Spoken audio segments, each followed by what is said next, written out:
Hey all, Scott here, and it's time to mosey on over the entire galaxy to discover the world of video game gimmicks. Time to set coordinates for numbers, and lots of them.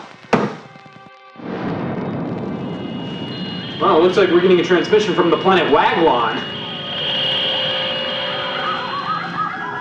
Oh, please, God, help! I don't want to look like a jackass playing Wii music! Oh god.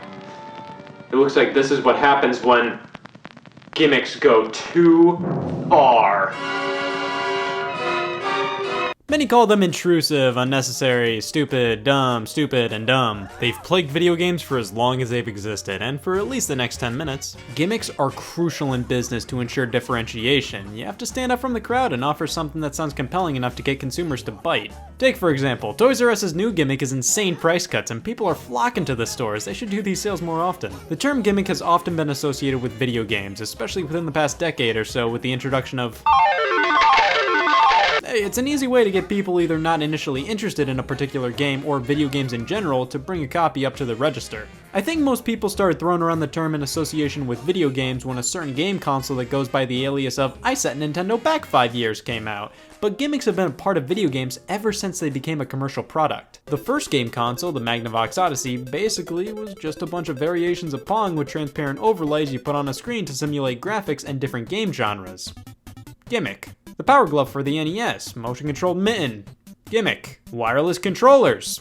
Gimmick. Adding new power-ups to games. Gimmick. Anything new added to a product or a reason to buy it is technically a gimmick, which definitely negates a lot of the negative connotations the term has. They can be incredibly beneficial. For crying out loud, a gimmick saved the video game industry. Rob the Robot was packed in with the NES at launch to convey that it wasn't a video game console after Atari mucked out hard. Rob was a gimmick to showcase how the NES was a toy, and it worked. The Nintendo 64 introduced the Rumble Pack, shaking the controller when the action on screen heated up.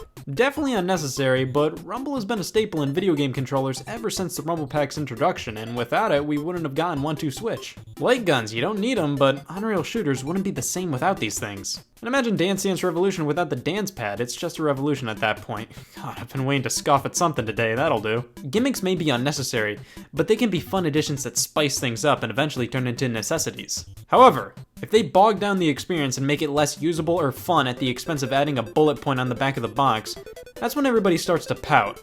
Like I said, gimmicks can be good. These gimmicks just went too far. You know what was like the lamest gimmick ever? Blowing into the microphone. I know the blowing into the mic fan patrol will rush to defend the thing, but I never found it to be that great. Doing this is such a turn-off. It's often exclusively in games that just don't work where you have to stop and blow into the microphone, i.e., every game it's in. Actually, it works alright with Nintendogs. Problem is, there's gonna be a good 12 miles worth of spit on your screen. Who doesn't love plastic shells to pop your controller into? The classic turn my Wii remote into a baseball bat initiative every company attempts at some point. These things were the craze back in the Wii era, as in they were easy gifts to buy somebody who owns a Wii. Nintendo themselves took part in the trend with the Wii Wheel and Wii Zapper. Sometimes these things help certain games feel more immersive, I guess. I mean, as immersive as you can make Link's crossbow training in Mario Kart Wii, but most of the third-party ones that pertain to Wii Sports were just lame. Dangling nostalgia in front of our faces has been a popular gimmick lately, with the likes of Mario, Zelda, and Sonic cramming in a fair amount of beloved retro throwbacks in almost every one of their recent games. It's a given that a newly released game in a beloved older series will have some sort of nostalgia crammed in it. Wolfenstein: The New Order has a playable Wolfenstein 3D Easter egg, Uncharted 4 has a playable level of Crash Bandicoot, Sonic Mania. In general, this isn't bad by any means, but let me tell you, I've seen at the very least too many 8-bit Mario sprites in the latest few games, and seeing one has lost all meaning. It just kind of feels like we're obsessed with the past, or we'd rather exploit our old creations you love rather than make new creations you love. I've talked before about why I really still appreciate and like the Wii, but that doesn't mean I don't hate it! God, Steamman really did a number to our sarcasm barrier. If I could sue a game controller, I would first go after whatever the hell this third-party Wii U controller is, and then sue the Wii Remote for deception. The trailers Nintendo produced for the Wii implied the Wii Remote was much more capable of precise motion control movement than it really was. Combined with the manure pile of games that exploited the Wii Remote's controls with little thought or care and the Wii's general audience of casual gamers, and the introduction of the Wii Motion Plus that actually made the Wii Remote function how it was originally advertised to, the Wii was consistently called a gimmick. While I don't think the entirety of the Wii was a gimmick, the motion controls were definitely better than a traditional controller in some cases, it's hard to argue that a good chunk of the console's identity was nothing more than one. But you wanna know when Nintendo took the Wii's gimmick too far?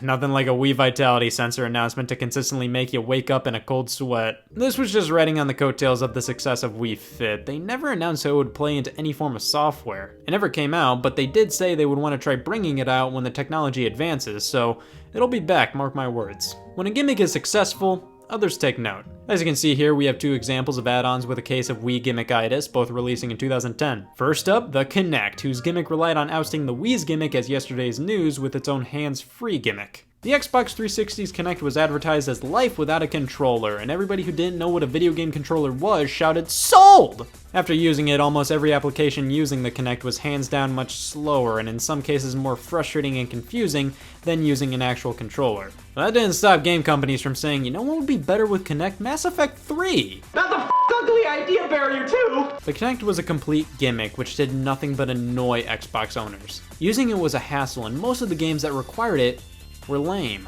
The only decent application it had was dancing games. But things went too far when Microsoft announced that the Xbox One was going to require the use of Kinect. You had to keep the thing plugged in for the console to even function. Of course, they realized that they actually wanted the Xbox One to sell well, and they removed the requirement. But still, nobody used the original version of Kinect and said, now this is what I call controlling a video game. It was sloppy, imprecise, and just not fun to use after the initial startup. Sony dabbled in motion controls before the great 2010 plague occurred. One was the iToy for the PlayStation 2, a cute little device that is comparable to the Kinect but wasn't pushed as hard. But we're talking this. The PlayStation Move was Sony running down the stairs to hop on the motion control bandwagon and falling down the first 24 flights of 24 flights of stairs. The Move was technologically more advanced and precise than the Wii Remote, utilizing a glowing orb to track movement.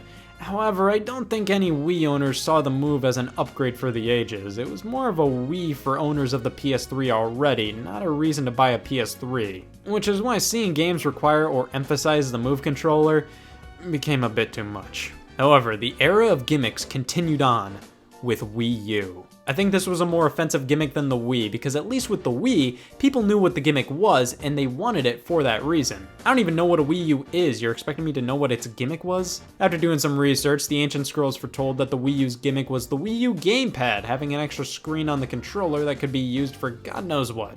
The problem was the benefit of having an extra screen was only really seen as a benefit to those who already owned a Wii U. I think most people who saw this thing said, why would I need that? The gimmick didn't lure people in and made the overall package much more expensive. And on top of that, various games utilized the second screens in ways that made the games lesser experiences. Paper Mario Color Splash, Star Fox Zero, it clunked up the control, overcomplicated things.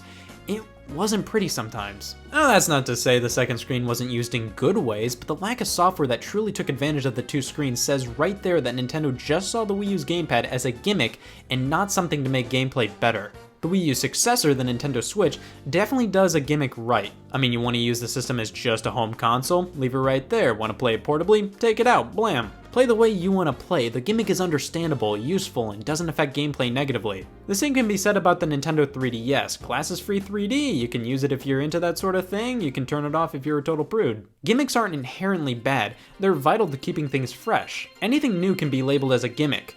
But of course, the word is often associated with lame additions to things. A bad gimmick is something that is merely added to slap a selling point on the box. It has no real benefits and often comes with problems. The cons simply outweigh the pros. The Kinect, Wii U, the Power Glove, all gimmicks that were merely marketing tools. A gimmick goes too far when it's crammed down the consumer's throat and is simply here to sell the product with no real benefits. In fact, some downsides that wouldn't be here without it.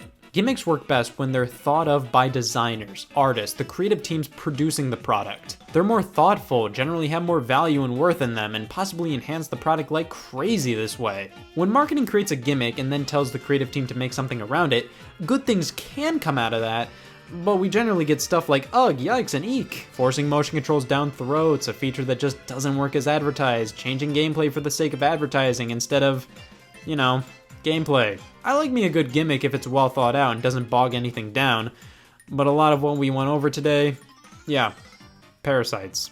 Well, it looks like my journey today has come to an end. It's been an honor to serve a part of the fellow unity of certified killers of bad astronomic resistant ne'er-do-wells. Should really look into an abbreviation for that. It's also an honor to be a part of this whole 1950s B-movie shtick. Remember, it's not a phase, it's a lifestyle. It was a phase. Hey y'all, Scott here. 3D is the future yesterday! And I'm not referring to 2D 3D, I'm referring to 3D 3D. Pretty realistic, huh? I'll take that as a yes. Look out, it's right in front of you! Oh God! 3D, a gimmick I have to check the meter to comment on. Who gives a shit? Every few decades, it goes in and out of fashion, primarily being used in movie theaters to sell more expensive tickets. Wow, it's like I'm really there. That's f***ed up. Pop the glasses on and you're transported to a world of layers. It can be a pretty cheap effect, but it can add to some experiences, and honestly, video games seem to be the perfect medium for the gimmick. Stereoscopic 3D allows you to better judge depth of field or have something pop out at you, which could greatly improve numerous titles. Plus, video games were already being advertised as immersive adventures, so adding 3D to the mix just flat out made sense. To which many would say, well, yeah, of course, the Nintendo 3DS released in 2011 featuring a screen that could display 3D visuals without the need of glasses. There was a lot that led to that moment, believe me. But before we get too deep, keep in mind, stereoscopic 3D flickers a bunch. If you have a sensitivity to flashing images or experience epilepsy, anything like that, this whole 3D gaming talk may not be for you, so keep that in mind. 3D gaming can be traced all the way back to a little arcade game from 1982 titled Sub-Rock 3D, created by Sega. An arcade machine with a pair of goggles mounted directly in front of the screen. Sega, they gave us Sonic and Pink Eye. It's a naval combat game, which, hey, if any game makes sense to incorporate a periscope that doubles as a pair of 3D glasses, it's this one. It does actually feel like you're controlling the artillery of a submarine this way, and as a bonus, you see some depth with the stereoscopic 3D. However, this was only possible in the arcades. Sub-Rock 3D did get a ColecoVision release in the homes, but only a Sub-Rock without any 3D effect. And this allowed me to reflect on some personal choices of mine. I f***ed up. Without the 3D, this game was entirely disposable, which definitely proved a point early on here. 3D should enhance an already great game, not be the entire point of its existence. I think being in the arcades does lend a game like this to be more of a cheap gimmick. When it comes to at-home play, however, I feel that there's some potential. These games have to be longer lasting, no one-and-dones. So if they supported 3D, who knows, we might find ourselves a killer app for stereoscopic gaming. I have a lot of hope for what happens in 1982. Here we have the Vectrex, the future of gaming. Wow, that's fucking bleak. I don't care what anybody says, this is one of the coolest gaming oddities. It's basically a miniature TV with a controller built in, displaying vector graphics, which aren't pixelated. They're simple, but perfectly smooth at the same time. There's truly nothing else like it. It's something you have to see to believe in person, because no matter who you are, you'll at least think it looks kinda neat. But what would make it look kinda neater is the Vectrex 3D Imager, the first pair of 3D glasses created for a home video game. Portable video game. Vectrex. Each 3D Vectrex game comes with a color wheel that you insert into the headset and spins while playing. Side note, mine came stained. It's kind of funny how the Vectrex out of all consoles was the first to have an accessory like this, considering how the display was black and white. You'd have to lather these overlays on it to even get a hint of the stuff. But to make this work for 3D, the headset is where you put the overlay, and it spins it around to alternate colors, making the graphics appear to have depth.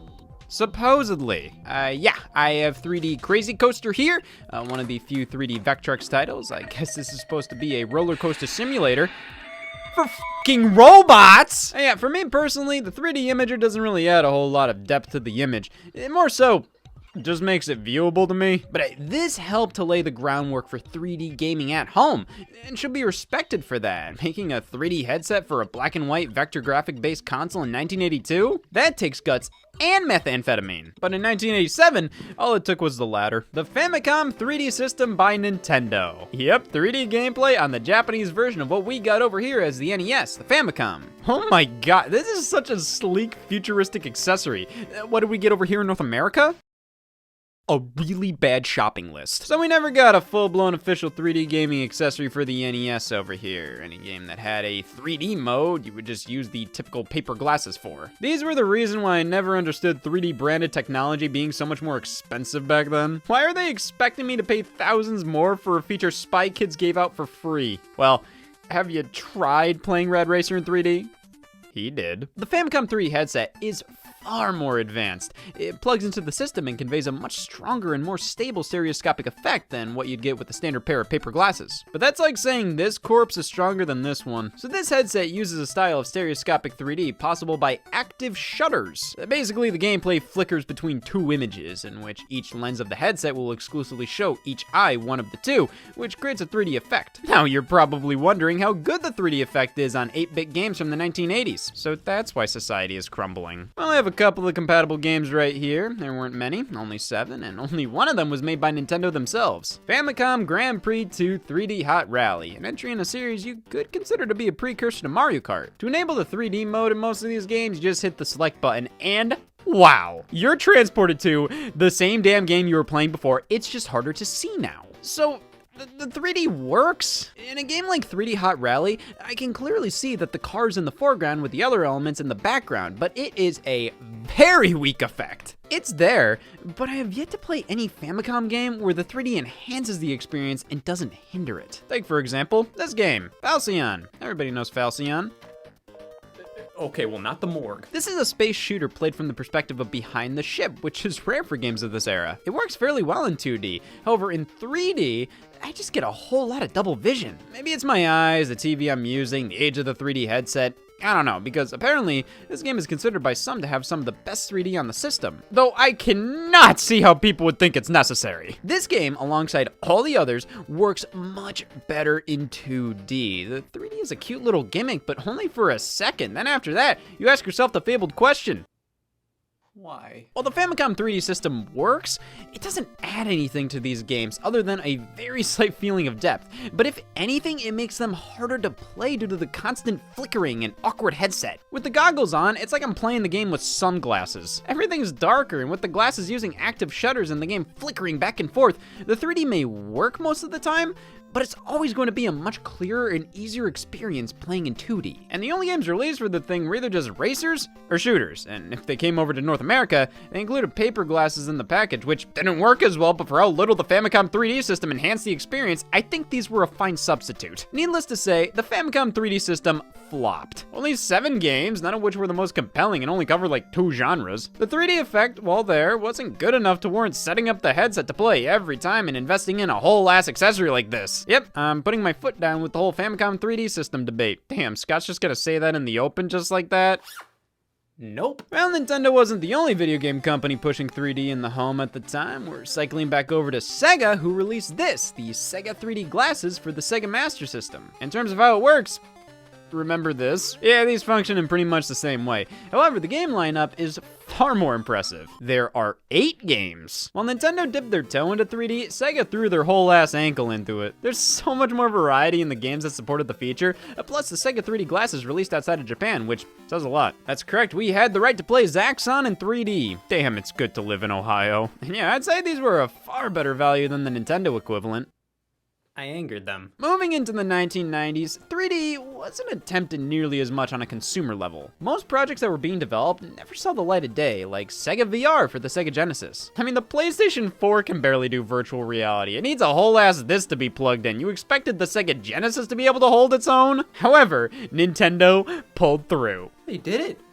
They f***ed up! The Virtual Boy was Nintendo's second attempt at stereoscopic 3D gaming. We know that because it has the blood of its elders' victims on it. This was cobbled together because Nintendo kept delaying the release of the Nintendo 64 and needed a body. So out comes an unfinished game system simply meant to keep store shelves warm, and a 3D game system at that. See, the Virtual Boy being all about 3D from the get-go rather than simply being relegated to an add-on helped give us some of the most inventive and innovative applications of 3D gaming yet.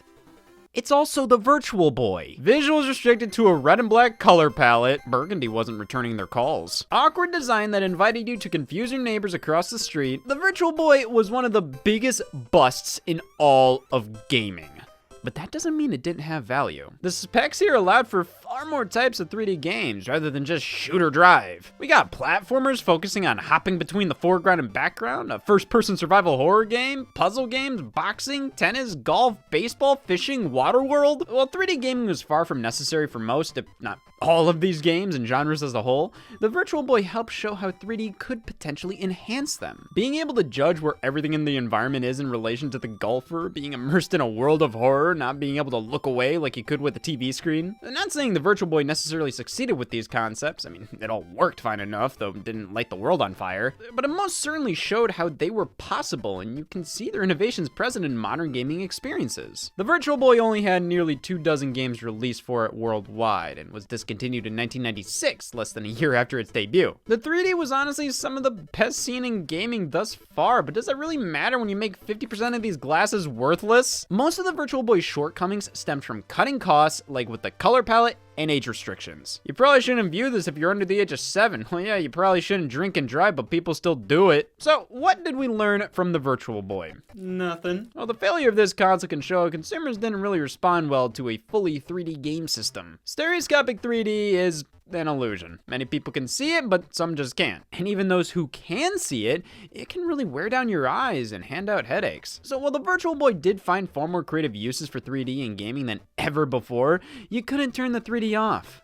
Well, without surgery.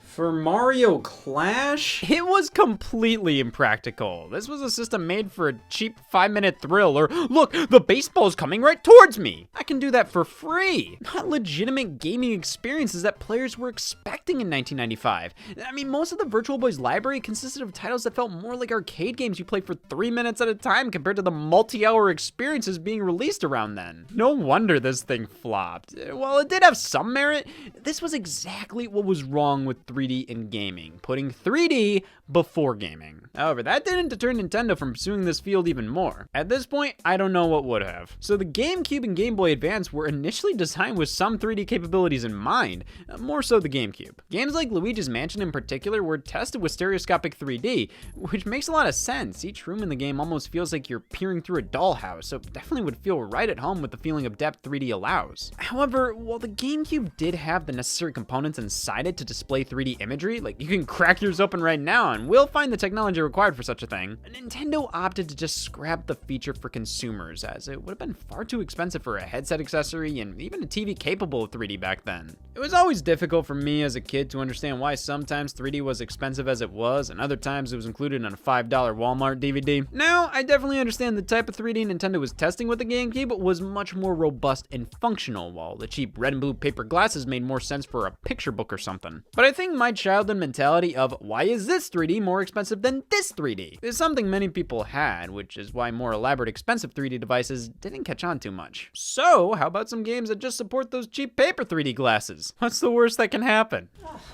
And these games are bad? This type of 3D is called anaglyph, and is generally one of the cheapest ways to achieve a 3D effect, as crude as it may be. You're not gonna get very lifelike depth out of these things. They work best with something like a comic book, and when you try to use them with media featuring heavy amounts of movement, the effect just doesn't work as well, and in addition to that, the original color palette is washed out and lost. But that didn't stop Konami from putting this feature in Contra Legacy of War for the original PlayStation. Ew! The game itself isn't good, and now I can't see it?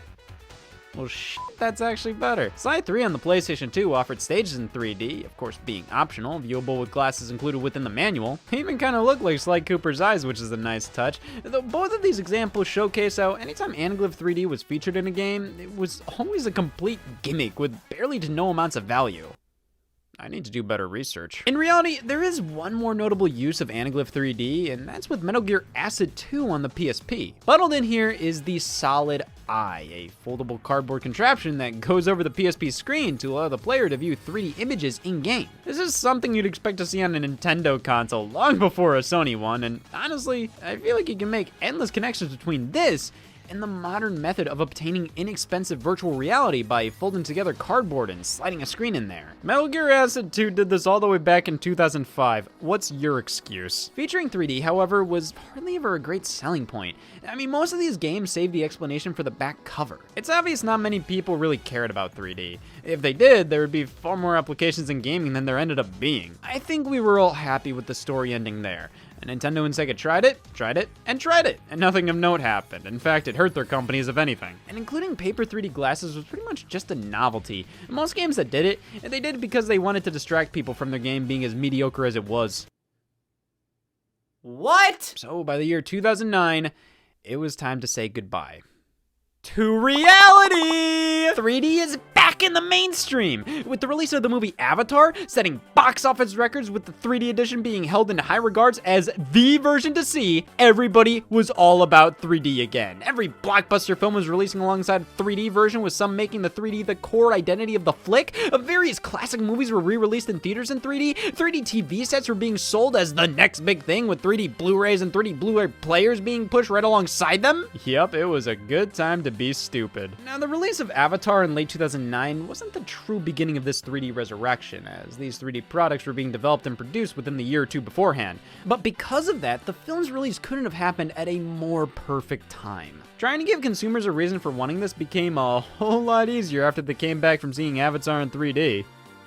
The hell was that? So in came the 3D revolution, with Sony being one of the biggest supporters. I wonder why. The PlayStation 3 received a firmware update in the fall of 2010, enabling support for 3D TVs. And not everybody could experience 3D on the PS3. You had to own a 3D TV. I always see these logos on games this generation advertising 3D compatibility, and cross my fingers when opening up the menus, turning on the functionality, thinking, once again, why wouldn't I just be able to use my paper glasses? Why wouldn't I just be able to be myself? Alright, this is a 3D TV, and not just any 3D TV, the PlayStation 3D display. Yes, a TV with PlayStation branding all over it, much like how Sony named a theater the PlayStation Theater. Is there any relevance to the name? Well, obviously not. By most accounts, the PlayStation 3D display is just a regular 24-inch 3D TV. You can use any console on it, and if they support 3D TVs, you can experience it with this set. You get these glasses which need to be recharged, which that right there sealed 3D TV's fate. Try explaining this to your dad. So not only is this not affordable like the paper glasses, but they need a power source, unlike the plastic movie theater glasses. I'm not disputing the need for power in glasses like these, but think of this from his perspective. This is my first 3D TV experience. It's also my last. This uses that active shutter technology, which is why the glasses need powered. The flicker between frames constantly helps maintain a high-resolution image. Those cheaper 3D glasses, yeah, they may not need power, but their method of creating a 3D image basically split the image in half, and in tandem, the resolution, so the image is much blurrier with these. So that's why we have glasses like these, and why 3D TV is a specific technology, even though, once again, I watched fucking Shrek 3D on a portable DVD player in 2005. I know it's different, but I don't think consumers knew that. Well, here we go. A PlayStation 3 game in 3D. It's like I'm really there. You can only experience conventional 3D so many times before just going, yeah, I get it. Don't get me wrong, many of these titles that support 3D, they integrate it fairly well. The standout title here is MotorStorm Apocalypse, which was actually bundled with the PlayStation 3D display due to its use of Simulview, a feature on some Sony 3D TVs allowing for split screen without the split screen. Two people wearing 3D glasses would each separately see their own screen in multiplayer. No squished or cropped aspect ratio, no screen peaking. It was a notable idea. Only around 6 games supported the feature because 7 was woo. For the most part, 3D PS3 games were your standard affair. More depth in your image, nothing crazy. I mean, a game like Uncharted 3 looks good in 3D, but no way in hell I'd want to play the entire game like this. More PS3 games supported this than Xbox 360. You can tell by the dedicated logo on the PS3 titles compared to the Arts and Crafts project on every 360 release. But most of these games work fine enough in 3D. They just aren't at all necessary. It's cool to see how the gun looks in Killzone 3, extending a bit outside the TV, and how fighting in Mortal Kombat has so many layers in the background. But then you have a Sonic Generations to ruin your breakfast. I don't buy it. This is some of the most unrealistic 3D I've ever experienced. And that's not even accounting for the fact, well, I don't think this is possible. But the 3D feels like it's layered incorrectly. Sometimes it feels like background elements are in the foreground, while the foreground is in the background. I've seen numerous elements in double vision, on top of the fact when the 3D is noticeable, it's not really that deep, both literally and metaphorically. Like, it barely sinks in, and it just doesn't have anything of value to offer. It makes the game harder to play, and when it works, it's not impressive in the slightest. Now, let's be honest. This product format is obviously an evolution of those original 3D glasses we tried out for the Sega Master System and Famicom, though you used active shutters as well. The problem is, this is not a big enough evolution. Comparing these two products, they have far more in common than you may initially think, and they're 20 years apart from each other, with this one being heralded as the future. Like, yeah, it's more advanced, but like, they're doing the same shit. numerous console games from 2009 to 2013 supported 3D displays, none of which being all too necessary. It's like, yeah, Resistance 3 works fine in 3D, but who cares? You're not missing anything by not playing it in 3D. If anything, you're missing more by playing it in 3D because the image probably won't be as clear. Even with the most optimized games, double vision still pops up. But ever since 2013, it became so damn rare to see a stereoscopic video game release. Which this just so happened to be around the time 3D was starting to go out of fashion again. 3D TVs were seen as a fad, not even a fad that really caught on, more so a fad that TV manufacturers were desperately trying to make a fad. I mean, none of this made sense for the consumer. Why would you want your living room to feel like a theme park attraction? 3D is a concept that works in small doses when you're out and about. Why not? I'll try this out, make it more of a fun evening. Not as the default way to consume content recreationally, which is why it's so interesting to see the most popular 3D device was f***ing hell again. Nintendo's back after trying 3D. The Nintendo 3DS, the successor to the Nintendo DS, was unveiled at E3 2010, utilizing a screen capable of displaying 3D images without the need for special glasses. This was a big deal. The barrier between 3D and the rest of the world has finally been eliminated. Games can be in 3D without the hassle of needing to buy a 3D TV with clunky glasses. We can finally experience 3D normally as nature intended. The future for 3D content is bright, and Nintendo was leading the chart. So Nintendo was set to go all in with the 3D craze, being the focal point of their latest handheld, the product line that was one of their most important, and those first few years of 3DS advertising pushed it hard. No need for glasses, games more immersive than ever before. Games that were far more precise with the aid of 3D. While the Nintendo 3DS's main gimmick leaned a bit hard into Virtual Boy territory, so do I. But this felt like Nintendo truly learned some lessons from that experience. For one, you can turn off the 3D. You don't ever have to play with it on, or if you don't want to. And if you do play with it on, you can adjust the intensity on the fly. That would have been a great feature on the 3D TV's glasses.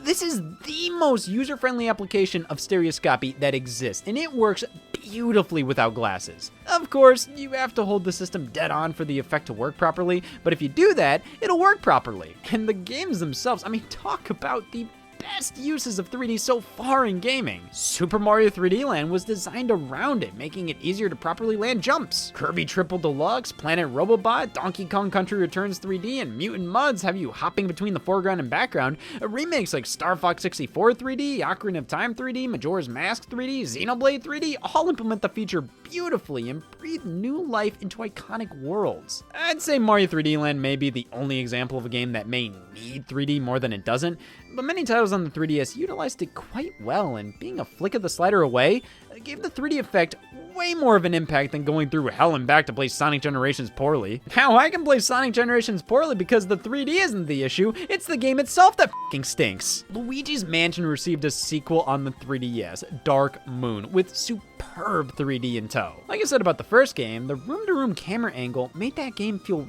right at home using the gimmick, so a sequel coming to Nintendo's 3D handheld, it just felt like destiny. And then the original itself was remade entirely for the 3DS, so good for you, Nintendo! You fulfilled a lifelong desire twice! Why are you still so angry? Many 3DS games just have fine enough 3D effects, with a few having poorly implemented 3D and some just straight up not including it for whatever reasons. But the ones that knocked it out of the park, those were the games that truly made the 3D effect worth it. Not that much. Yeah, the 3DS was priced at $250 at launch, and after a successful first month, nothing. Well, that is if you count no sales as nothing. Nintendo had to slash the price just 4 months into the handheld's life. That is unprecedented. But once Nintendo wised up and focused more on the actual games, sales went up and kept going up. And by 2013, the 3DS experienced its most content-rich year yet. I mean, so many good games to play, and to celebrate, Nintendo gutted their child. The Nintendo 2DS, releasing just 2.5 years after the 3DS initially launched, got rid of the 3D display and a few other superfluous features to offer a much more affordable and kid-friendly product. And remember, 3D is not meant for the eyes of a child, so for Nintendo to sell a product that has a giant warning making it somewhat inaccessible to children under 7 with a new Pokemon game coming out, what have we done? And while 3D in the 3DS wasn't killed off with the introduction of the 2DS, it was obviously downplayed in the marketing for a bit there. The new 3DS and new 3DS XL revisions improved upon the 3D effect, utilizing eye tracking to ensure you don't need to hold the 3DS directly in front of your face all the time for the effect to work, and a few more big titles released, touting excellent use of 3D, like Metroid Samus Returns in 2017. But around that same time, more games were being put out without 3D at all on the 3DS, obviously because by this time, Nintendo knew most of the handheld's install base weren't playing with the slider up. So in the twilight years of the portable, when Nintendo was pumping out lower priority and budget software to keep it alive just in case the recently released Nintendo Switch bombed, they thought, why bother putting a good chunk of development time into a feature barely anybody was using? Yeah, 3D takes time and money to properly implement. It's a whole ass another realm to consider when crafting your project. And the 3DS was the best way to experience it. Easy, comfortable, non-intrusive, perfect. But because of how non-intrusive it was, as easy as it was to experience, it was even easier to just not experience it at all and just play a game normally. And the fact Nintendo didn't bring the feature over to the Nintendo Switch says it all right there. But 3D isn't dead entirely because everything it brought to the table, things flying in your face, being able to see depth in our games, it's all here in virtual reality. And let's be honest, if you're gonna ask us to put goggles on to be immersed in a game, just go all the way, man. And you know what? I don't think that's necessarily a bad thing. I found 3D alone very seldom enhanced games. The only time I think it did was on the 3DS, and even then, the amount of games that truly benefited from the 3D being on was very limited. That doesn't mean the feature never had value, but if you're gonna use it, might as well go full-on virtual reality. So 3D gaming, it never really mattered. To Satan?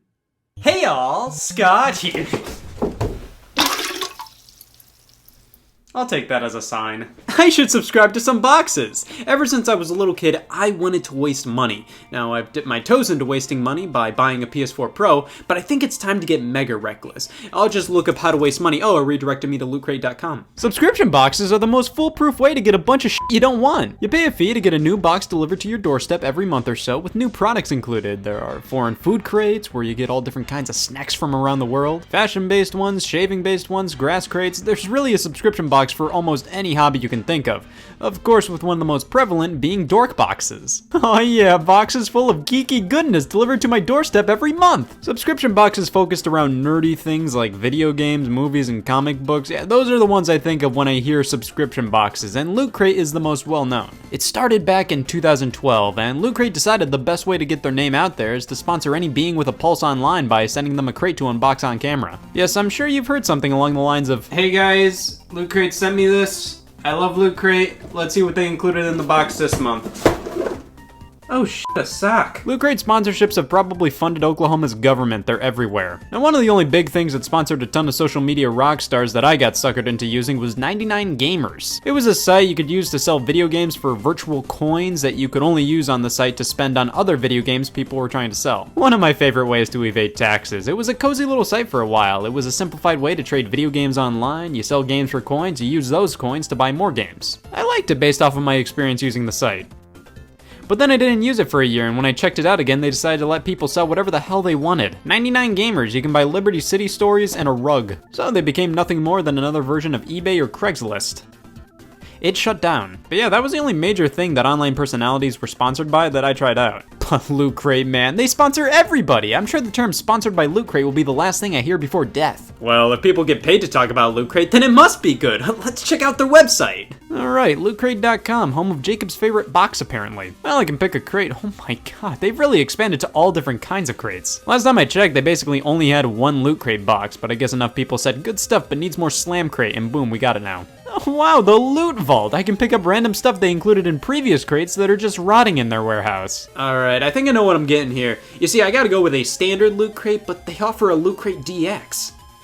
I'd be a pussy for not getting that. I'm not super into comic books, and when Loot Crate says pop culture, they basically just mean superheroes at this point. I'm obviously much more of a video game guy, so I should grab a Loot Gaming box as well. And then why not, Loot Remix? They basically just take random stuff from the Loot Vault, stuff from previous Loot Crates, and cram a bunch of old shit they can't get rid of into a Loot Remix, so let's go with all these! My crates are here! Alright, I've never been this excited to start subscribing! Here we have a Loot Crate DX box, something designed specifically for people who take things too seriously. This cost me $50 per month. I mean, it must be called DX for a reason, so let's dive in. We got ourselves a Captain Marvel t-shirt. Now, when they asked me for my t-shirt size, I personally hit the largest size they offered by accident, so I can officially say I own a Captain Marvel blanket. A hat from Alien, there, we finally have something to store all my complaints about subscription boxes in. A Firefly Mini Masters Figures Little Damn Heroes Malcolm Reynolds. Man, you really have to be a full-blown Firefly fan to have any use for this. At least with the Alien hat, hey, I'm using this right now. Battlestar Galactica Cylon Raider figure, this thing's filling up. The Fifth Element Multipass, oh sweet plastic. Star Trek comic that's exclusive to Loot Crate, but because of that, a lot of Loot Crate subscribers don't care about it, so I can buy one off of eBay for $5. Some Captain Marvel paper. I don't care about any of this. And that is my main issue with stuff like Loot Crate. The general idea of a pop culture box is very broad. It's totally up in the air if you're gonna get items pertaining to franchises you care about at all. I've never seen Firefly, Battlestar Galactica, or The Fifth Element, and these items are total fans-only products. I can't appreciate them if I'm not a fan. At least with stuff like a t-shirt and hat, I mean, I can use those. But a Fifth Element multipass, yeah, I'm not gonna use this. No matter what, you will always get something in a Loot Crate you don't care about. Because pop culture means literally anything Hollywood spews out. I think the more laser-focused crates that revolve around a specific brand are much more understandable to me. But even then, most of the time, the value of these crates doesn't always match the price I pay per month. Loot Crate DX cost me $50. The Star Trek comic is fine, but I can buy this online for $5 brand new. The Battlestar Galactica figure I can buy for $2, Jesus. Now, I did take the lowest price I could find for each of the items on eBay, and everything did end up equating to around $50, give or take. But that was only really because the Firefly figure was going for like 25 bucks. I mean, I guess you get what you pay for with this box, but I'd personally rather spend $50 on things that I will definitely like, rather than risk spending $50 on a crate of things I potentially won't care about at all. And for the stuff I don't want, I have to go through the hassle of trying to sell it online or getting rid of it somehow. But I guess that's part of the rush. Opening up the box every month and finding out if you wasted your money or not is just part of the thrill. Yeah, I wasn't too awful thrilled with my Loot Crate DX. I'm also not too terribly interested in a lot of what Loot Crate considers pop culture. There's lots of stuff I like, but the majority of stuff in this box wasn't up my alley. I know a lot of people will probably say, Jesus, Scott, you're so negative. What do you like? Well, if Loot Crate DX didn't have a ton of stuff that appealed to me and wasn't worth the money because while the items barely met the worth $50 quota, now I have a bunch of junk I don't want and it's impossible to sell them because everybody else is trying to sell them for dirt cheap, let's see what their garage sale in a box is like. Yes, Loot Remix, 15 bucks for this thing filled with past Loot Crate items, son of a bitch. Guys, after I sell these, I'm about to be swimming in $4. There are two specific eras of my life, when I didn't own two Battlestar Galactica Cylon Raider figures, and now. BioShock Infinite socks. I like BioShock Infinite, not sure if I smack it on my feet like it, but hey, here's one thing based on something I enjoy. Scarlet Witch toothpick holders. Alright, now instead of canceling my subscription after I spent $15 on socks I'm not gonna wear, a $2 figure I already had and didn't want, and toothpick holders, I accidentally didn't cancel my Loot Remix subscription. It lives, everybody. I got a second box, let's see if they redeem themselves. Here's a Voltron beanie and scarf. Hell yeah, it's June. Marvel shoelaces, yeah, I am a strict fan of not shoelaces, and a Power Rangers minifigure. I don't know which was lamer. Well, we have one last crate to try and save it all. Loot Gaming. I've been on the record before stating I'm okay with video games, so hopefully this one will feature video games I'm okay with. Alright, Shadow of the Tomb Raider shirt. I like the modern Tomb Raider series, and hey, we can check off the it's a medium and not a 5XL requirement. A Diablo 3 mug, hey, not bad. Let's see if it's of any quality. Oh shit, it works. And of course, you always gotta round things off with a wallet and hat. $30 a month for this. You can buy like 1/10 of a Switch with that. Don't think I'm a big subscription boxes guy. I get the whole appeal is getting a box full of new stuff every month and not knowing what you're gonna get. Lots of people like that, and I totally understand it. It's just for me, I personally see that as getting a bunch of shit I don't want. But hey, that's just my opinion. Please respect that. Just don't act like this thing is this almighty deity to you. I don't want to hear anything about how you met your wife through Loot Crate or something. So Loot Crate was a bit of a bust for me, but maybe there's another Virgin-based subscription box out there that's up my alley. I've heard of one in the past called the One Up Box. Let's get one of those. Okay. Let's be honest, most of these things are the exact same, just with different names and products every month. They generally cover the same bases of cheap pop culture merchandise that we couldn't sell at Target, so we'll just pawn it off to all the subscribers of Loot Crate. Here, you try to sell it. There are some neater ones. I always like the idea of the foreign food crates, and something like the Retro Gaming Treasure Crate is more up my alley. Getting random retro games every month. Oh, sweet battle chess. But overall, the monthly subscription box model just isn't for me, especially the ones that are broadly based around nerd culture. Which is why I bought a bunch of subscription subscription boxes from retail stores. Yeah, Loot Crate and various other companies that specialize in subscription boxes started trying to sell these gift boxes in stores. These are subscription boxes without the subscription. They don't really update them, these just sit at a Walmart as easy gift options, I assume. Well, let's take a look at Loot Crate's gaming treasures, cause nothing screams gaming treasures more so than this guy. Alright, it's an Assassin's Creed pop figure. This is the first pop figure I've ever owned. I've made it 22 years without one, and now I know the first thing I'm giving away in my will. A Borderlands mousepad, TF2 pin set, a Bioshock Infinite keychain, a copy of Ready Player One, and some Hearthstone code. I can't wait for me and only me to never use this thing. They also offer the Retro Arcade Classics box, a Sonic figure, yeah, my favorite arcade classic. Exclusive Street Fighter comic, Pac-Man glass, Galaga pin, and Tetris magnets. Alright, I'm obviously more smitten with the Retro Arcade Classics variety, but you get a honkin' book with the other one, that's pretty cool. Yeah, but a lot of the junk with the Gaming Treasures box feels like, here's a fucking mouse pad. I'd say Retro Arcade Classics has a lot more consistent quality with all the products and neatness to it all. A Pac-Man glass, come on, that's bound to hold water. And Tetris magnets, those are pretty fun. After the NES Classic Edition took the world by storm, companies began to feel more comfortable flooding Target and Walmart with retro gaming knickknacks, and we got some gift boxes out of this. Sony's been desperately trying to be just like Nintendo by milking nostalgia lately, and boy has that been working out. The PlayStation Loot Box by Numbskull compared to the PlayStation Box by Culturefly, both came out around the same time in late 2018. I love the design of these boxes. I think the Culturefly one has more useful items, the beanie, coaster set, which is probably my favorite item of the bunch. We got a notebook, fucking socks. Numbskull has more of a collectible you're never gonna use feel to a lot of the items in the box. Like, they're cool, but I'm never gonna use some of these. Like pins and a spinner keychain. But this bunk is solid quality, and I've never wanted to open a bottle more than I do right now. Numbskull also made an Atari one, which is sorta garbage. Compared to their PlayStation release, this one doesn't have nearly as nice presentation. While it has some products that are the same between the two, just now obviously with Atari flair, the PlayStation one has a steel mug. The Atari one has a cheap cinch bag instead. Garbage. In comparison, Culturefly whipped together this SNES box, which is pretty cool. It's actually themed around retro Nintendo systems as a whole, where we get NES game coasters, a Game Boy mug and notebook, a plush controller for some reason, an SNES backpack. There's a nice variety of stuff here, and it doesn't feel like it got ripped off with a damn cinch bag. Oh, the mystery item was an NES pin. Well, there you go, the box has been validated. Now, I think these system boxes work really well. If you're into retro gaming or Nintendo, Atari, or PlayStation specifically, I think these make for solid gift options for those kind of people. If you're just a blatant fan of any of these properties, you're bound to enjoy most of the items in each of these boxes or find some actual use out of them. But then there's the Midway Classic Arcade box by The Coop. I legitimately don't know how this made it into Target, and hey, look here, it's on clearance. The lineup of games represented in this box, I just don't see a lot of people saying, oh man, when I think Rampage, I also think Paperboy Joust and Spy Hunter. Also, opening it up, first impressions are always key, and this looks like a garbage bag. I mean, there's some cute stuff in here, but just little collectibles, nothing like a nice mug or coasters, stuff like a tiny tin lunchbox and Boingler. Well, if we want something specifically designed for specific fans of specific properties, here we have Mario and Zelda boxes by Culturefly. The Mario one is obviously aimed more towards younger fans with stuff like a mushroom lunch bag, but there's still some cute little things in here like a sticky note block. The Zelda one is legitimately cool. This coin bag is so nice looking, and we get a journal, drinking glass, rupee wallet, vinyl figure. This is legitimately really nice stuff. So yeah, I actually kind of like these gift boxes you can get in stores. I think they're pretty adequate presents for people you know are fans of certain things. The variety gift boxes and stuff like Loot Crate in general, there's too much variety in there in my opinion. There's too much wiggle room for potential. They aren't gonna like a lot of the properties represented, and so many of those things feel way more like they're working within a strict budget, where a lot of these gift boxes don't feel like that nearly as much. And a lot of these ended up cheaper than subscribing to a specific Loot Crate. Well, out of all the boxes I've swapped spit with, these ones, we've been on a pretty crazy journey these past 12 minutes, and a lot can change in such a short period of time.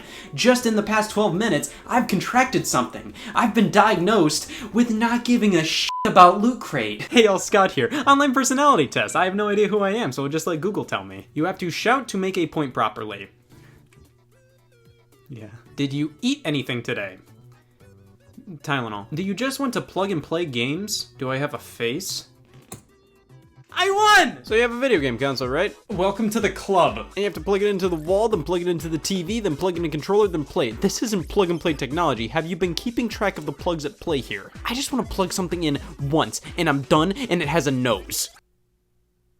I Wasn't expecting an answer this soon. Plug and play games were the sole reason some bin in my living room's corner had purpose. If you didn't own at least one of these from '02 to '09, did you even exist? These things were the thing back in the 2000s. They came in these big fat boxes and proudly proclaimed, plug it in and play. See, no power adapter or extra controllers were necessary. All you had to do was pop in a couple of batteries and plug this directly into your TV with the yellow and white cables. Or I don't know, they could be forks, I'm colorblind, these things could be anything. Composite cables, one for video and one for sound, and if you're good enough, another one for sound. Once you were done with the setup, you'd flick the switch on the controller and boom! Look at this, no power adapter necessary. It plugs directly into the TV. This is magical. Plug and plays were always charming little distractions, and they were easy gift ideas for kids. They were only like 20 bucks a pop, and you didn't have to think about what game console your kid had. All you had to know was, oh, my son likes circles, this'll do. But many times these plug and play games felt like an excuse to sell subpar games inside of a colorful container. Like, I don't want to play this, I want to eat it. The core plug and play brand I remember was by Jack's Pacific, but they weren't the first of their kind. The TV Boy from the 90s was the first plug and play many will point towards.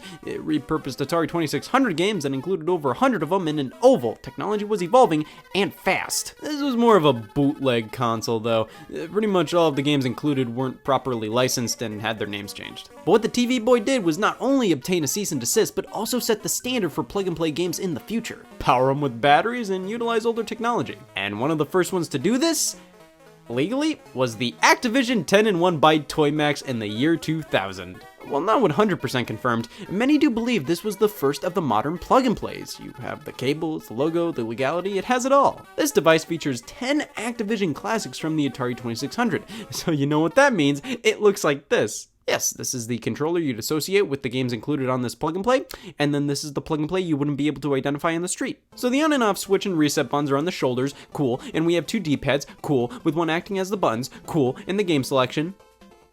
Cool, this one isn't too great. The design's not ideal, and surprisingly the games aren't much better. But you gotta give this plug and play credit where credit's due. It started a revolution. Jack's Pacific started up their line of plug and play consoles shortly afterwards and truly popularized this kind of stuff, and soon everybody was making them. These were the ones I owned back in the day. See, I may have had a GameCube and Game Boy Advance, but that didn't mean I wasn't interested in playing worse games. The Atari plug and play is modeled directly after the original Atari 2600 joystick, and quite well at that. Everything feels exactly how it should here, and that means it doesn't feel great. But they did a fantastic job recreating the experience of the Atari 2600, and it was my first and best experience with the console's catalog. Technically speaking, these are recreations of the games, not 100% the same as the original 2600 versions, though they were made to be as close as possible. I played a lot of Breakout and Pong and Centipede and tried to understand the context of Yar's Revenge as a kid. These games, while nothing crazy, were fun enough to warrant untangling this thing from time to time. This device may have been one of the first stepping stones to me liking games nobody gives a shit about anymore. Of course, I brought up previously how it was strange I had so many of these things when I had perfectly working game consoles at hand, but the Atari plug and play offered something those consoles didn't. The unique controller. Because this was a dedicated device, they were able to replicate the original 2600 joystick, so playing this really does feel like you're actually playing Atari. You could have just bought an Atari compilation on the Xbox, but are you really playing Atari with this thing? So that's one thing the plug and plays had over traditional game systems. The controllers could be whatever they felt like. Oh, we'll get to this one. The Pac-Man plug and play by Jack's Pacific. Everybody had this one. Me, Scott, everybody. 5 Namco classics at play here. Pac-Man, Galaxian, Rally X, Dig Dug, and Bosconian. And back in the day, I called this list Pac-Man, Galaxian, Rally X, Dig Dug, and what? This is an alright collection. These games aren't one-to-one with their arcade originals, but they're better than playing the old NES versions, and also better than a bunch of the compilation discs on consoles, because here, we have a joystick. Of course, using this now doesn't feel as good as I remember. It feels a little clunky, the stick doesn't feel substantial enough, unit isn't big enough to really fully use the stick like I would on a real arcade machine, but it was a decent joystick at the time, and all of these games are factually more fun with a joystick. Of course, they followed this up with a Ms. Pac-Man plug and play, featuring different and better games. Ms. Pac-Man, Galaga, Xevious, Mappy, and Pole Position. I got so much mileage out of both of these plug and plays, and this was where my love for the Namco arcade games began. What's interesting about the Ms. Pac-Man unit is Pole Position is controlled by twisting the head of the joystick. I didn't know that as a kid, and when I tried playing the game, the car would never move. Now, how did I never know that, considering there are multiple signs showing that this is how you control pole position? Oh, hey, it's my friend. I don't know how I didn't realize I had to twist the joystick in pole position. I was just a kid, leave me alone. I hate my parents. These two were my most played plug and plays, but of course, it's impossible to ignore for much longer. My fourth plug and play was the Etch-a-Sketch plug and play. It never worked. It came with a cartridge. Why? Like, the cart came in the box with the plug and play, and it was the only cart released for the plug and play, so why make a cartridge slot on the plug and play if there's only one cartridge for it and you could just build the elements of the cartridge on the inside of the plug and play? What the f***, Etch-a-Sketch? I don't have this one anymore, so I'll throw the concept of it to the side and make way for my true final plug and play I owned as a kid. Corroded batteries. Wish I would have known about that before making that pact. The SpongeBob SquarePants plug and play. It, of course, isn't a collection of old games, but it kind of is. It features 5 games made specifically for this unit, and each of them is incredibly similar to another retro classic. I wouldn't consider these to be full-on rip-offs, rather friendly plagiarism. This game's similar to Breakout, this one's Life Force, this one's Missile Command, this one's Zelda, and this one's Donkey Kong. But strangely, these are all pretty fun time wasters. The controls feel really solid, and I honestly think Bubble Pop in this game is better than Breakout on the Atari plug and play. And the stick itself is great. I mean, come on, somebody thought of this. There's a fact for you. But while playing, the stick broke and doesn't register the direction of down. This broke right before playing the Donkey Kong ripoff. It's all the way down there. I can't access it anymore, and all I can possibly do with this plug and play now is play Bubble Pop. I'm okay with this. So these were the main ones I owned. Wait, actually, I did have an Intellivision one because all 9-year-olds love Intellivision. It was alright, though I remember the controller feeling really cheap and generic. I mean, this is what an Intellivision controller is, so let's play Spot the Difference. It seems like various plug and plays reused old assets, whether it was games, game design, graphics, sound effects, menus, or even the controller shell itself. Where's the evidence? Well, look no further than RCA TV Joypad console. So this uses the same controller design as my old Intellivision one, and just makes me ask, why is there a joystick and a D-pad, and how is this a D-pad? It's more hubcap than D-pad. I would ask why this is necessary for Intellivision games, but who knows, maybe this controller design was tailor-made for RCA TV Joypad console. You know, I always associate RCA with TV remotes, so they're one of my top 7,000 candidates for making a good game console. Top 8,000. So I think we covered pretty much the 3 types of plug and plays. The official old school throwbacks, the licensed kids games that usually ripped off other games gracefully, and then RCA TV Joypad console. This is a collection of cheap, low quality games that have been spread around to various other generic consoles like this. But hey, I mean, if you want to play Roadstar, don't. There's also Go Bang Animal Pool. That's not a sentence, it was a list. Well, that was my collection of plug and plays as a kid. Kinda. You know, these were frequently played by me, which is weird to think about. I mean, pretty much all of these had outdated and subpar graphics, and I always had better quality stuff playable on my actual game consoles. But most of the games included on these things were addictive, high score-based titles. Games you could just pop in, play for a bit, and pop out. These were solid games to have on these things, because when you wanted to play them, just plug it and play. You didn't have to worry about making room on the power outlet or anything. Of course, being battery powered meant more times than not when I'd want to play one of these things, I'd pull it out of storage and go, oh fucking shit, I left this thing on for a month. It kept things simple though. Now, why do all of them require a screwdriver to access the batteries? I don't know, this is a bit of a pain. But hey, there were tons more plug and play, specifically by Jack Specific. There was Spider-Man, Pinball, Poker, Mortal Kombat, Fantastic Four, Scooby-Doo, Batman, Star Wars, Capcom, Superman, 1 vs. 100, WWE, DreamWorks, I'm forgetting thousands more. But here are just a few more I've picked up recently. Atari's back, and this time with a knob! The Atari Paddle Plug and Play, similar to the joystick, but this time we're replicating the original paddle controller, which allows for smooth as butter movement in games like Pong and Breakout. This feels so much better than the original Atari one. I mean, I loved playing Pong and Breakout with this thing, but controlling them was a bit stiff. In Pong, you could always find one spot that the ball would just keep going to and just stay there for hours to rack up points. In the paddle plug and play, the games are so much more fluid and fun to control. Jeopardy and Wheel of Fortune. See, Wheel of Fortune has an actual wheel. What did you do today? This is a good one, even if it didn't accept my answer for what a slogan might be. The elephant attacks that. It was curiously strong mint. The wheel feels great, and Wheel of Fortune makes a ton of sense as a plug and play. Now Jeopardy, if you play with 3 people, you can buzz in as others. It's great. The Disney plug and play features a couple of games based on various Disney characters.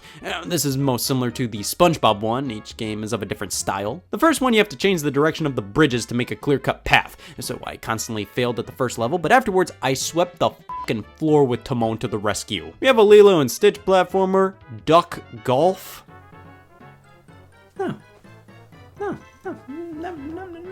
No, that can't work. Aladdin's another platformer that feels a bit similar to Aladdin on the Super Nintendo. It might just be because you can throw apples in this one too. But it ends with a very basic puzzle game based on The Lion King. You know, that's 2 Lion King based games in one whole thing. I don't like how the Disney logo is slanted because I keep thinking that's the top of the device and accidentally point the joystick in the wrong direction. But hey, these plug and plays always have such fun designs. At least the joystick looks like a circle. Well, to quote me at the end of this sentence, there's always an EA Sports one. Yeah, the EA Sports plug-and-play, shaped like a Sega Genesis controller. It comes with Madden 95, NHL 95, and fingers crossed Timon to the rescue. Damn it. See, I enjoyed the fact this exists, but my god. 2 sports games from the 90s that stores would pay you to take from them, included in a Sega Genesis controller you plug directly into your TV. I like when these plug-and-plays offer unique-ish games, or games with controllers you couldn't get on regular game consoles. This one's a bit too fucking worthless for my liking, but it's kinda neat. And hey, at least it's fairly G-rated. Sure, you can combine the letters from the title screen to spell ass rat, but I'm sure the kids wouldn't notice. So what about a plug and play for the adults? Well, here's World Poker Tour, rated M. Actually, the M rating is a sticker, and peeling it off reveals the original rating was E. Well, it's a good thing they reconsidered. Can you imagine kids playing this? I can't. I don't want to imagine the world burning the fuck down. There's an LCD screen on this unit, and it comes with a bonus DVD. Well, don't mind if I do. The game itself, oh man, it reminds me of something. I can't remember. Poker! The final Jack-specific plug-and-play I have is a Nicktoons one, focused on various Nickelodeon cartoons. It just came in the mail, so let's cut it open and take a... Alright, they can't all be winners. For some reason, Jack shipped this unit with the wires pre-cut. That's unfortunate. It's lame because I actually had an accessory for this specific unit too. A game key. That should show you how popular these devices were. They actually got accessories like this released for them. Game keys were made for specific plug-and-plays that had cartridge slots. You could buy these and expand the game selection on these things. It's really weird because I thought the entire point of these things was that they were way simpler than game consoles. You didn't have to worry about what game system your kid had. You could just buy them a plug-and-play and know for a fact they will be able to play it. But then you start releasing game cartridges that work with specific plug-and-plays, and all this one says is that it works with Nickelodeon controllers. I wouldn't be surprised if some moms bought their kids a game key because they had a Nickelodeon plug-and-play that didn't have a game key slot. Here's a power adapter for Jack-specific plug-and-plays. My god, with the game key and this is starting to become a lot more than just plug-and-play. Jack-specific really rolled with the plug-and-play success for a while, which meant they made some really dumb stuff, but they weren't the only company to not give a shit. Various others made their own plug-and-plays. For example, Toymax. They were bought by Jack Pacific. RCA! They stunk. But here we have a Tetris plug-and-play by Radica. It's your basic Tetris. You have a few different modes, the traditional Tetris theme, solid visuals, 2 players right out of the box. You can just attach the second controller included. This is hell. This controller is abysmal. All they had to do was put a D-pad and a button, but no, they had to make it unique. So you move this block as a joystick to move your piece and twist it to rotate. Not only is this control scheme really lousy for Tetris, the control stick itself is wildly stiff. I don't know why they felt the need to make it like this when they could have easily saved money by using a traditional controller. Hell, even the RCA controller would have been better. How about Crayola Electronic Coloring Book?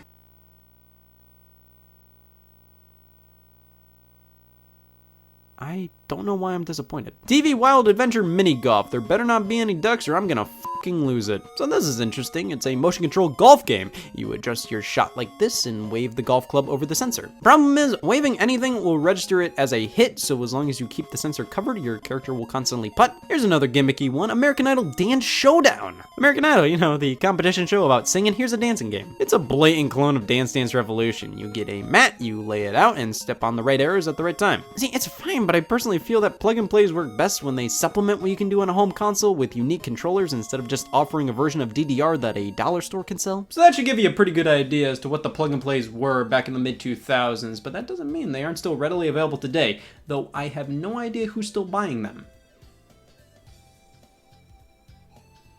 Modern plug-and-play. So most of the ones I see look like this. Big box, white joystick, white buttons, cheap fonts. This company MSI is responsible for a lot of these, and their website features Mario fan art. They have never worked with Nintendo. So these are blatantly incredibly cheap. Many of them reuse the same joysticks that already don't feel great to begin with. But for some reason they decided to swap the placements of the joystick and buttons for a few of them. Most of these are just one NES game inside a joystick, and they all stink. They work, but they aren't a great way to play these games, as so much about this doesn't make any sense. So you wanted to make a plug and play for people who were nostalgic over Mega Man 2 on the NES? So you put it in a controller absolutely nobody played this game with? Like seriously, why a joystick? Why not something that at least resembles an NES controller? Plus, like I said, a lot of these only contain one game. This Space Invaders one, like seriously, is just Space Invaders. There have been so many other Space Invaders plug and plays before this with multiple games. This one, just Space Invaders. And it's not even that accurate to the arcade version. It's the Famicom version. Who played the Famicom version? Double Dragon. I mean,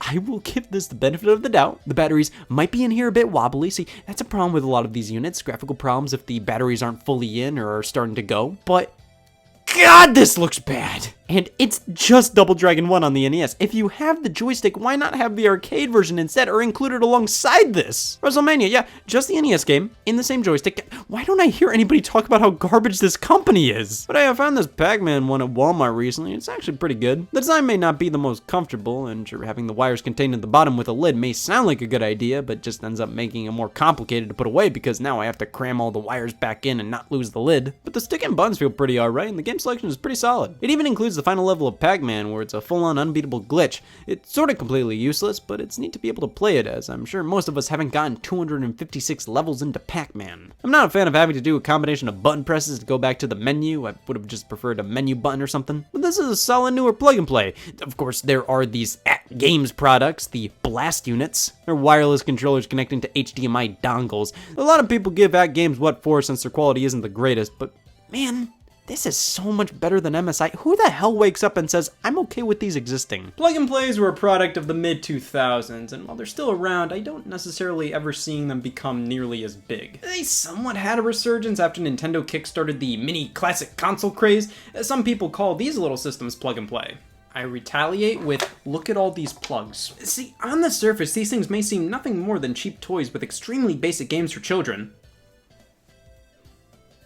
That sentence was finished long ago. I do have a lot of great memories with these things, though. None of them were groundbreaking or anything, but they were fun, quick pick-me-ups. Even if the games were incredibly basic, many were actually designed quite well, and basing the gameplay off of old-school arcade games, or just offering old-school arcade games to play, I think that gave a lot of young kids a greater appreciation of classic games. Of course, none of these I desperately want to go back to, and bring them back today doesn't work. I mean, these worked so well back in the mid-2000s because most TVs had composite inputs on the front. Now with HD TVs, if they even have composite inputs, they're on the back. And even then, plug and plays, most of the time, way more. Hey y'all, Scott here. I finally found a use for that 24 hours of spare time I just had. It's all been building up to this. I'm gonna be God! The first 24-year-old one to be exact. I woke up yesterday and realized God can't die. And I've never died before. So, my first order of business is to bring inanimate objects to life. I decided to buy anything labeled as a toy at Spencer's Gifts, not showing those. I'm gonna give them mortality because, damn it, if you were God, you would too! The hell do I do now? I'm all for wasting money, I can always sell them to get more. And video games are pricey buggers. I mean, back in the 90s, you'd be paying $70, $80 to be disappointed. Eventually, console games went down to $50, then rose to $60, and then $70 again. But even with these prices, that's not enough for these companies. Do you think he's satisfied? Expansions, downloadable content, microtransactions, any possible revenue stream out there. These companies want them, but gamers know better. They're gamers! Many players have become well versed in these methods to get more money, so it's up to these companies to figure out ways to mask their money-hungry tactics. Nah, I'm not trying to kill you, I'm just making eggs. And in 2011, something happened that changed the video game industry.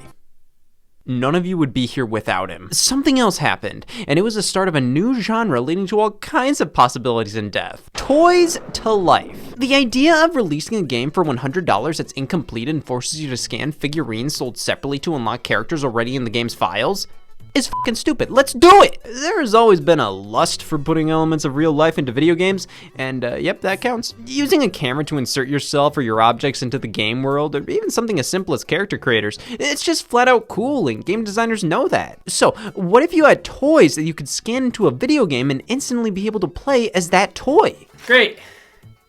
Ready to die. The developer Toys for Bob had this exact idea, and they applied it to a reboot of Spyro the Dragon. Fans were outraged because Spyro doesn't need a reboot, he already had one 2 reboots ago. See, Spyro is a pretty iconic character in the whole pantheon of gaming, but after the initial 3 games on the original PlayStation, we have nothing to lose. And thus, Spyro's Kingdom entered development until later being titled Skylanders Spyro's Adventure. Wow, that's a slap in the face. Not only is Spyro relegated to the subtitle, he's not even the main guy on the box. It was a smart business decision though, you can't deny that. It was pretty much a brand new franchise, but with Spyro as a selling point for those in the know. It also allowed Skylanders to be its own thing, rather than acting like this was the next main Spyro the Dragon game. Say what you want, but I think they did this in the most respectful way possible. You know, I gotta hand it to you. That was a really nice way to spit on that corpse. Skylanders Spyro's Adventure released on October 16th, 2011 for Wii, Xbox 360, PlayStation 3, Nintendo 3DS, PC, and Mac, with a Wii U version releasing on July 12th, 2013, only in Japan,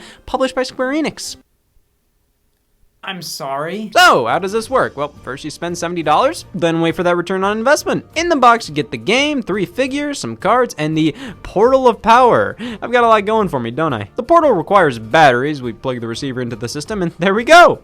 I think we're up to this being at least worth $4. So let's pop a Skylanders figure on the portal. You can tell it's a Skylander by its disfigurement. Pick anyone you want, it doesn't matter. All that matters is that you gave Activision money. That's all pretty instantaneous, and the effects in game do give the illusion that placing the figure on the portal ignites some sense of magic, even when I already understand how the tech works. Each figure has a near-field communications chip in the base, or NFC, which allows the portal to know exactly what's on it. Of course, the fun of the gimmick comes from having an endless amount of figures to try this out with.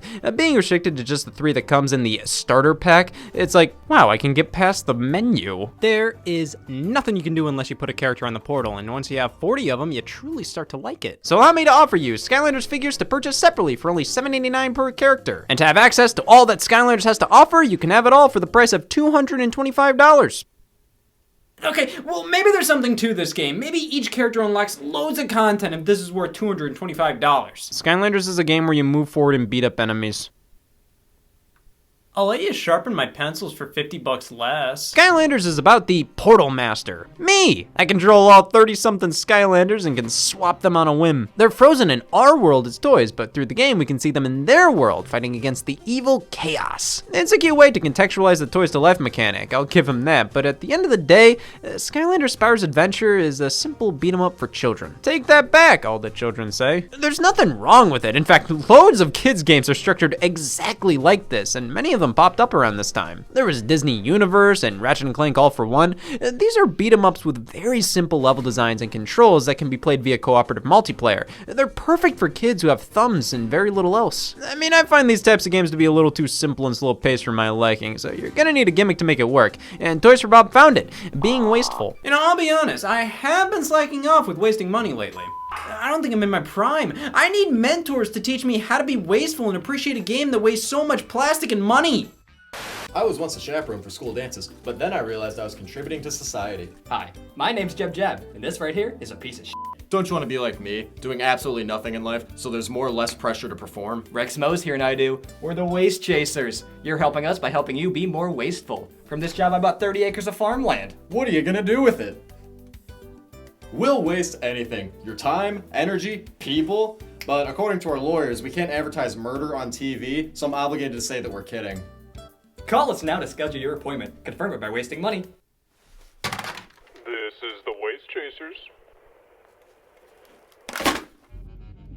Do we need gas? No. Let's get some. You work for the Waste Chasers? I prefer the term, we work for the Waste Chasers. How well can you guys waste? Sign this. Why? No reason. You're hired. Alright, yeah. Yeah, see your problem? This wall's being utilized. I was actually wondering if you could teach me how to waste with this. Oh, that's what our entire organization was built off of. Waste chasing was founded by our great boss, Dex, who believed our great nation wasn't wasting enough time, potential, money, air. It turns out Skylanders were the perfect alibi. Hey, boss! Can we have some Skylanders? Yes, f***ing please. What is your boss, 15? 14, you ass! Aren't there child labor laws? Legally speaking, it's better the child employs me than me employ the child. Well, what do you think? It's perfect.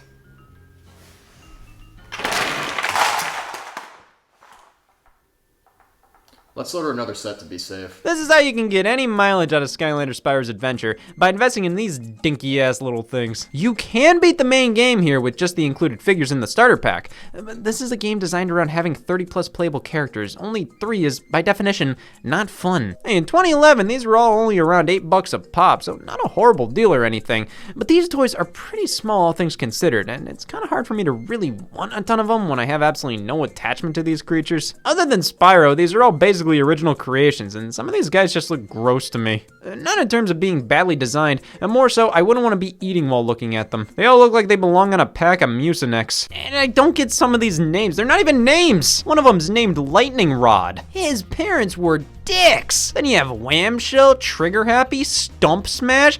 What the hell kind of a name is Slam Bam? My f***ing name's Jeb Jab. The characters and names are pretty take it or leave it for me personally, and while you can totally just pick and choose your favorites and roll through the game, Skylanders works best when you have basically every character at your disposal. You get up to certain parts where you need a specific Skylander of a specific type. None other can unlock the gate. Oh, well, that's a smart business move and a little bit of a, well, I don't know, discrimination? Then when you die, you can't use that Skylander for a period of time. They have to tap out while you use another figure, and you can't use them for a while as they rest up. So theoretically, you can beat the game with the starter pack, but if you die with all 3 of your figures, you just can't do anything until your toys come back to life, which doesn't happen until either A, you finish the level you're on, but of course if you used up all your toys, then B, wait like 5 hours for the things to recharge. If it were 30 minutes, I think that would still be egregious. Doesn't matter that much though, because the game is piss easy. I wish I didn't have to use that adjective, but hey, just shows they gotta make urination harder. That's just more incentive to buy more figures, to have more and more chances to get through the stages. They're not forcing you to do it, but of course that's how an adult sees it. And I'm sure kids thought they needed Ghost Roaster, their life depended on it. We all see the gameplay like this. Kids see it like this. It may have overly simple gameplay that's aggressively monetized in a far sneakier way than something like DLC or microtransactions, but Toys for Bob definitely made each purchase feel magical, like the son of God. Can we crucify a purchase? The act of putting a Skylander on the portal does feel kinda cool. It lights up in a certain way with the TV displaying animations that, in tandem, create a pretty neat effect. And after a Skylander dies, rummaging through your collection trying to pick the next one you play as, it has a certain charm to it. Sure, it's a far bigger chore than just a selection screen, which is entirely what this replaces, but it's kind of fun. You can play the entire game with a second player or battle them in a versus mode, truly the best crotch measuring tool. The game was originally developed for the Wii, with the Xbox 360 and PlayStation 3 versions being ports, which makes this feel great as a Wii game and really sad as anything else. There's something about HD ports of Wii games to the Xbox 360 that just feel like naked mole rats. That 360 version is the only one that uses a wired portal, I assume for some technical reason. The Japanese only Wii U version is pretty rare, probably going to be one of the harder to find games down the line. The 3DS version is completely different. It's a bit more fast-paced and action-y, probably a better game overall, though it's harder to appreciate the figures. Being more focused on portable play, you save a few Skylanders to your system, then can take it on the go, which entirely defeats the purpose of the figures, which had no purpose to begin with. I just find it interesting the game came out on 3DS. They had to create a specific, slightly smaller portal of power just for it, which why go out of your way to do that for a new IP? Skylanders was a critical and commercial success. So were carrots. You don't see Dole bragging. I find it odd just how well Spyro's Adventure did in reviews. Lots of 8 out of 10s, which just seems really high for a game so hell-bent on ripping you off. I don't care if you're the biggest Skylanders fan on the planet. That sounds like a military threat. How do you justify the starter pack costing $70? I think because I'm numb to the technology now, I just truly don't see how this is worth that kind of investment. Though people were saying the same thing 10 years ago, but the portal glowed! But all this praise meant this was a franchise worth supporting. They could have just kept releasing new content for this game. They actually released a few figure packs containing new levels to play in, which is kind of cool. No, they decided to follow up this game with a sequel just 1 year later, Skylanders Giants. You guys need some more Skylanders over there? As much as I need carbon monoxide. So he took that as a yes? Giants, wow, this is no longer Spyro's Adventure. He's not compared to the new guys. Move over, Spyro, make room for Thumpback. This game is pretty much the same shtick. Starter pack, game, portal, figures. The portal across all the home consoles is now completely wired, which isn't the worst idea considering a wireless portal was just another set of batteries to worry about. The main difference between Giants and Spyro's Adventure is the introduction of the new, bigger characters, whose figures are significantly larger, a size that I was hoping the regular Skylanders would be. They even light up when they're on the portal, which is a nice touch. The characters themselves? Bring it No! There are some regular-sized new Skylanders figures that just work with giants, but I think the most important thing here is that all figures for Spyro's Adventure work in giants. That is pretty cool. It significantly increases the appeal of the game to me. Like I said, it is pretty fun to pick and choose a Skylander to use, and when you have that much more to choose from and you don't have to worry about compatibility, it just makes the concept work that much more. Now, the game itself? Do you give a shit? No! To somebody out of the know on what makes a Skylanders game unique from the last, this was a pretty weak sequel. The toys are bigger, and so is my appetite for a better game. It's fine. I mean, Giants feels more like an upgraded replacement for Spyro's Adventure rather than a full-on sequel. For a series that was born from a gimmick that really carried the first game in reviews, to see Giants not do something just as magical feeling, it just doesn't satisfy me. You are a bitch to pleasure. Again, the game is fine, it's more of the same, but I feel like the Giants aren't anything more than just bigger. Like, how is this impressive? It glows! Giants on 3DS retains the wireless portal, so thankfully that lives on in the form of a Toys to Life game on a portable system. Please think about that. These were strange times. Play this on a bus. I don't think Skylanders Giants is bad. I think it's Skylanders Giants. It's probably a better game, but Spyro's Adventure still takes the cake in terms of being the first to bring this genre to mainstream attention. Giants just feels like an add-on to the first game turned into a sequel. A sequel to such an innovative game in 2011 was basically the same game with bigger toys. Well, if you want to get into wasting, you can't get much more wasteful than that. What if there was one more bigger toy? Stop, I'm on duty. How you guys wasted over there? So much.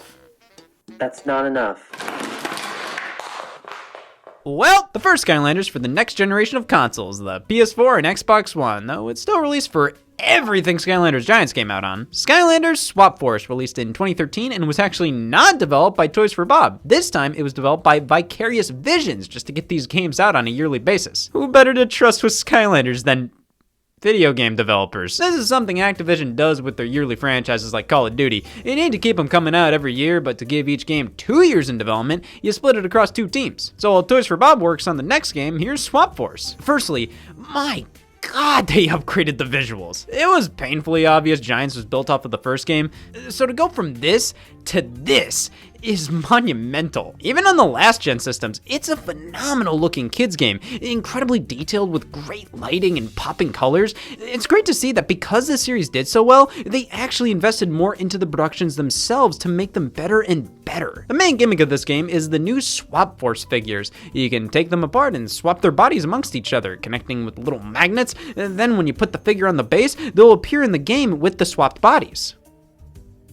That's awesome! This is still insanely cool. The sheer creativity behind this concept just adds to my enjoyment on top of the fact that it just flat out works. This is the coolest, most genuinely creative gimmick they've done yet. The figures themselves are cool to mess around with, let alone the fact that you can pop them on the portal and see them like this in-game. Plus, all previous Skylanders are compatible, including the Giants. The game feels better to control now, which is probably definitely because of the addition of a jump button. Yeah, the first two, you couldn't jump, which I think added to just how slow and simple they felt. I mean, they were all designed around not jumping, but it just feels restrictive. Like, I want to jump, but I feel like the game doesn't trust me. Like, come on, why not have a jump button? This just feels like a waste of the controller. You have all these buttons at your disposal, but now it's being more utilized and doesn't feel like a waste.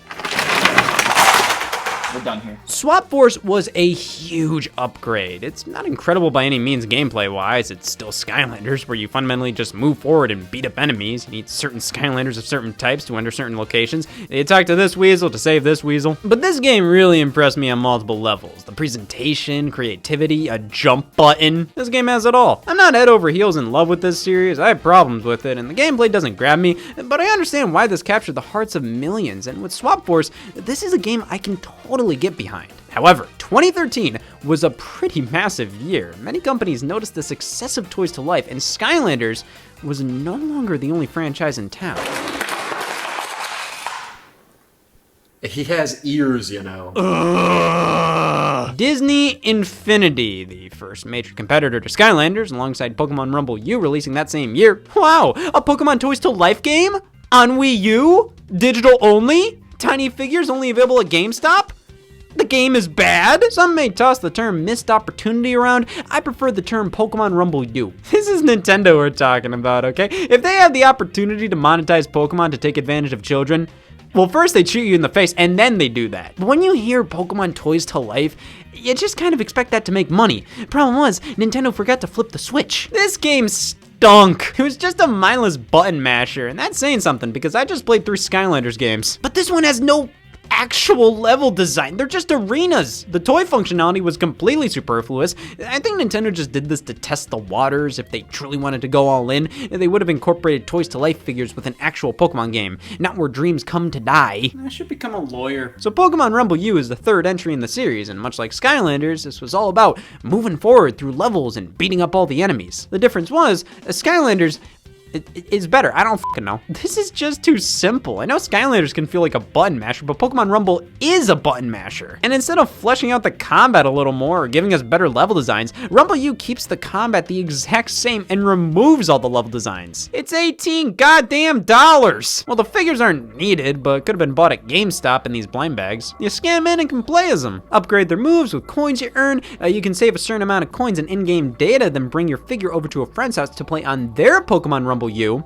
Joke's on them because they don't exist. They weren't great toys either. They were cool in the sense that the Pokemon Rumble series already represented the Pokemon as little low polygonal toys, but in real life, outside of the novelty, what kid is gonna wanna play with this? They get more enjoyment out of spray painting a Dixie cup yellow. Hey guys, it's Pikachu. I mean, I guess the designs can be kinda cool sometimes, and for $4 a figure, I guess it could be worse. But only being available via blind bags exclusively at GameStop, Activision's pissing their pants. I will say it was cool to finally have a game utilize the NFC technology on Wii U. That was built into the gamepad, so actually, I gotta ask, why didn't Skylanders take advantage of that? The way you had it built in, it would have been a cool extra feature to let you just scan your Skylanders in any way you wanted. God, stop complaining. I'm not complaining, I'm just angry. Pokemon Rumble U stinks. I would be more careful about saying that due to how ruthless the Rumble U community is, but they're just like the Shakers. There's not many of them left. Other companies were attempting the Toys to Life formula around this time as well. Notably, Ubisoft was thinking about incorporating a feature in Rayman Legends on Wii U, allowing you to scan in random things like hearts, Rabbids, Ezio from Assassin's Creed,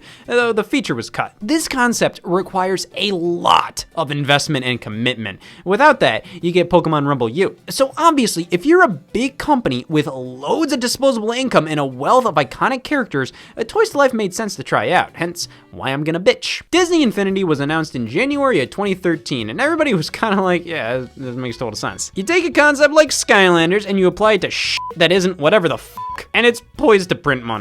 And all these iconic characters in the same game interacting with each other, it's like a dream come true. When the game released on August 18th, 2013, I'm sure everybody thought, damn, the boys together at last? Okay, so Disney Infinity isn't exactly what I think many wanted from a Disney Toys to Life experience. Instead, they tried to do something more unique. Like a tapeworm is pretty similar to a pinworm, but the tapeworm went off to do its own thing. They're both still parasites. Disney Infinity was developed by Avalanche Software, who already created the Toy Story 3 video game. This was one of the most high-quality movie games of that generation. The story mode truly felt like the film came to life with the quality visuals and sound, but more notably, the game included a side mode entitled The Toy Box. This was a large open area with different missions to tackle, which then let you customize more and more of the world. It was a really cool addition that they didn't need to do, but showed how much they cared about creating a robust video game based on Toy Story. This was probably the most iconic feature of Toy Story 3 the video game, as this was what most would talk about. So having that developer create a spiritual successor to Toy Story 3 in the form of a Disney Toys to Life game, it just made sense. The problem is, that led Disney Infinity to feel more like a new Toy Story 3 game with everything like behind a paywall. Disney Infinity follows a bunch of Disney toys doing as Disney toys do. Be purchasable. That's the explanation behind the crossover. They're all toys, which is also why the characters are designed this way. A little blocky and simplified, it works though, and helps tie all the characters together under a unifying art style. The starter pack comes with Sully from Monsters University, Mr. Incredible from The Incredibles, and Jack Sparrow from Pirates of the Caribbean. Wow, what a diverse lineup. 2 Pixar characters and Johnny Depp. Disney Infinity was already a little disappointing to actual Disney fans, and there wasn't a lot of classic Disney characters at play here. Out of the 29 characters released, over half were Pixar characters, which, hey, are big parts of Disney's brand, but it's not called Pixar Infinity. That would be like if half the Smash Brothers roster was from Fire Emblem. That's a joke. But even then, the other half of the characters, a lot are from Pirates of the Caribbean and from the most recent Disney properties at the time. Tangled, Frozen, Phineas and Ferb, they all deserve to be here. I just think it's lacking more classic Disney stuff, like The Lion King, Aladdin, even just regular ass Mickey Mouse. We have Sorcerer's Apprentice Mickey, but fucking Goofy has to wait because we just had to get the Lone Ranger in here. Who the hell remembers the Lone Ranger 2013 movie? Wrong answer. I think this was an issue right off the bat. Disney Infinity didn't feel like a celebration of Disney, rather it felt more like a promotional vehicle. Like there's a reason the Monsters Inc. characters aren't from Monsters Inc., they're from Monsters University, the 2013 film released 2 months before Disney Infinity. You're telling me I get a Holly Shiftwell figure from Cars 2 while fucking Goofy's on the sidelines? So the character selection is a little weak and a little too marketing centric in my opinion. A Disney Toys to Life game was obviously going to have some characters involved just because they were in recent movies. I just wish it was a little more balanced. But that's not all, as the starter pack also contains this. What does it do? Cleans a toilet, but very poorly. This is a story mode for Disney Infinity, dubbed playsets. They have this transparent look to them all, and they fit on this portion of the Disney Infinity base. You get 3 playsets in one with the starter pack, each based on one of the included characters, the Pirates, Incredibles, and Monsters U story mode. Each of these are completely separate experiences, meaning they have no effect on each other. They're separate stories based on separate movies, and because of that, you cannot use characters that weren't originally from said movie in that movie's playset. You can't use Sully in the Pirates playset or Mr. Incredible in the Goofy one because fucking Goofy isn't in the game. It's just the characters from the original movies in that movie's playset. Oh my god, finally! Woody and Buzz at the same time? Somebody call Ripley's Believe It or Not and tell them I don't. This just kind of defeats the purpose of being a crossover, being titled Disney Infinity. It's even lamer considering these Toys to Life games were pretty popular as co-op experiences. Something a parent could play with their kid. And out of the box, even though you got 3 figures, because of this limitation, you couldn't play multiplayer in any of the playsets. You had to go out and buy another Monsters character, another Incredibles one, another Pirates one. The playsets themselves are fine. They're perfectly reasonable 5-hour adventures in their respective universes. It's like an Incredibles game within the game, and while they all still use the same engine, each playset plays pretty differently, going for different styles of gameplay, though they all still feel like Disney Infinity. But 5 hours per adventure is pretty beefy, especially considering you get 3 of them right out of the box. The problem is, they can get a bit repetitive and tedious, and they don't have the same level of polish a game like Skylanders Swap Force had. Visually, again, it was fine, but nothing crazy to write home about. The gameplay as well was fine. It was mostly just complete the mission for this character, beating up enemies, collecting currency. It was a very standard but fairly quality kids game. My problem is, this is what Toy Story 3 was, and I didn't need to buy all this shit. Instead of being this epic crossover, Disney Infinity more so felt like an excuse for Disney to make shorter, shittier movie tie-in games and just put them into Disney Infinity. It's way cheaper, you can just use all those assets and that game engine and everything. Instead of a Lone Ranger or Monsters University game, just make a playset for Disney Infinity. And you know what? I don't think it's much of a coincidence that the amount of Disney tie-in movie games went considerably down after Infinity's release. This was more of a platform for Disney games and content, not a Disney game in of itself. I wish there was just one big campaign where all the Disney characters were playable and interacting and everything.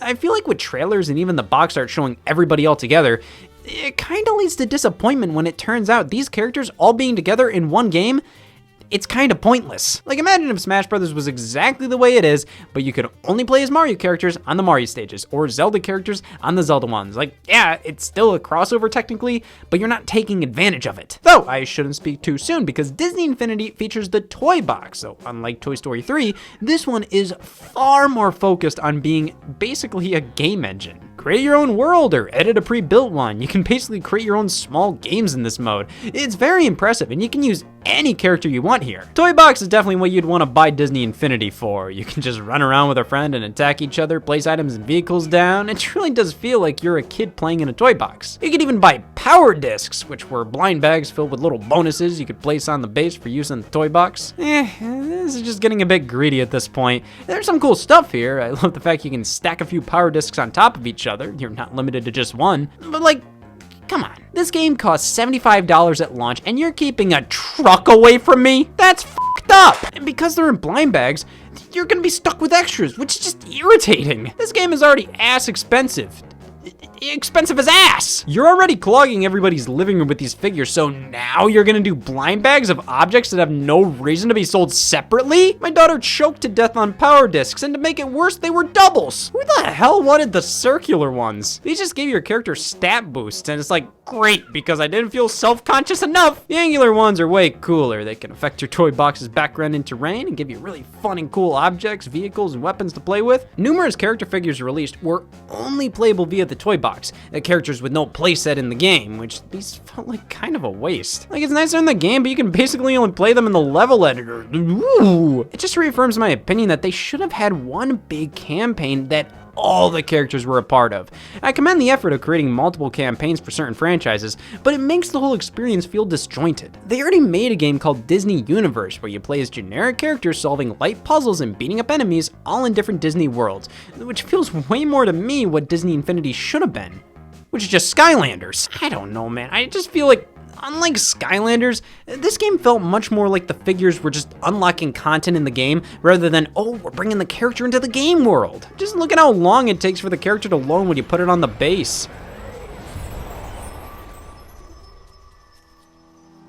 Hello there. Want to come join me for some more fun? Magic. Disney Infinity is fine. I just think the concept of a Toys to Life game with Disney characters spanning so many of their IPs had so much potential. And while what we got was an alright game, I can't help but think something more in line with how Skylanders operated would take advantage of the crossover in figures so much more. However, much like Skylanders, Disney Infinity released on everything it possibly could have. Wii U, PlayStation 3, Xbox 360, even iOS and PC. A few months too early for PlayStation 4 and Xbox One, though it did get a 3DS version, subtitled Toy Box Challenge. I didn't sign up for this! It's a party game with a gimped base, only one character in geometrically confused plastic. The playsets give you game boards now, so it's literally a Mario Party game. You roll the dice, play a minigame. I assume this version entered development way late in the game, too late to create an actual adventure or a version of the console's toy box, so they cobbled together a party game, which frankly has no right being on a portable. This is just miserable. This was just a way to get another game called Disney Infinity on the 3DS in a short period of time. Outside of that, this game has no business existing. Well, what more could you possibly ask for? A duck? That one hit the spot.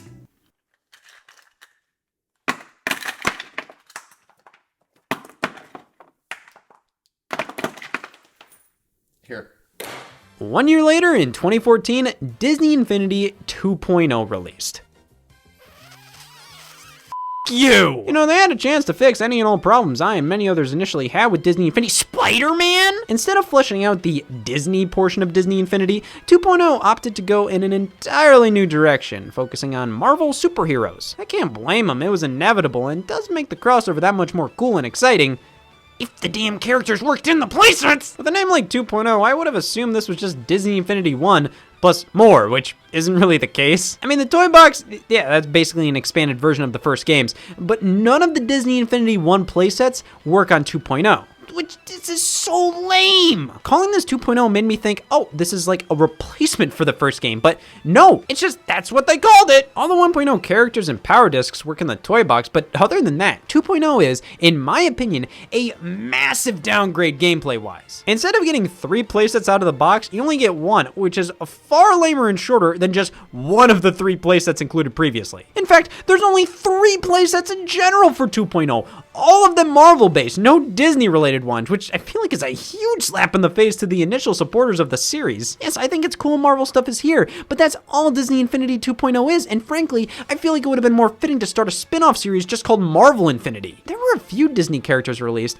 only 11 with 2 being from Big Hero 6, which was a Marvel thing, though they labeled it as a Disney original because of the Disney animated film. And we did get some more legacy characters like Tinkerbell, Stitch, Maleficent, Aladdin, and Jasmine, a duck, a dirty fucking duck, a stinky duck. There was a Disney Originals version of the starter pack, one without Marvel characters if this was all you cared about. This came with some toy box games, kind of a consolation prize if you wanted something non-Marvel to play with. These are some games created in the toy box mode based on Brave and Lilo and Stitch.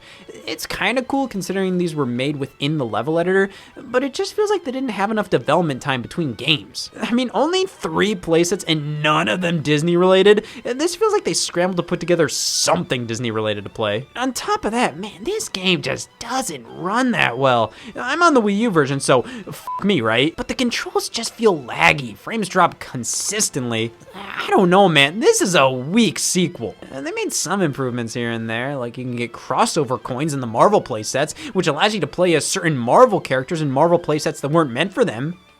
That's stupid. I kind of get you want to keep the Guardians of the Galaxy and the Guardians of the Galaxy playsets so all the cutscenes include just the characters you'd expect to be there, or just the fact you'd want to keep the universes pure, but for the love of God, the premise of these games is that they're a bunch of toys. Well, I can at least kind of understand not having Donald Duck playable in the Avengers playset, not being able to play as Spider-Man in the Avengers playset, or only being able to play as Iron Man in the Spider-Man playset after collecting the crossover coins.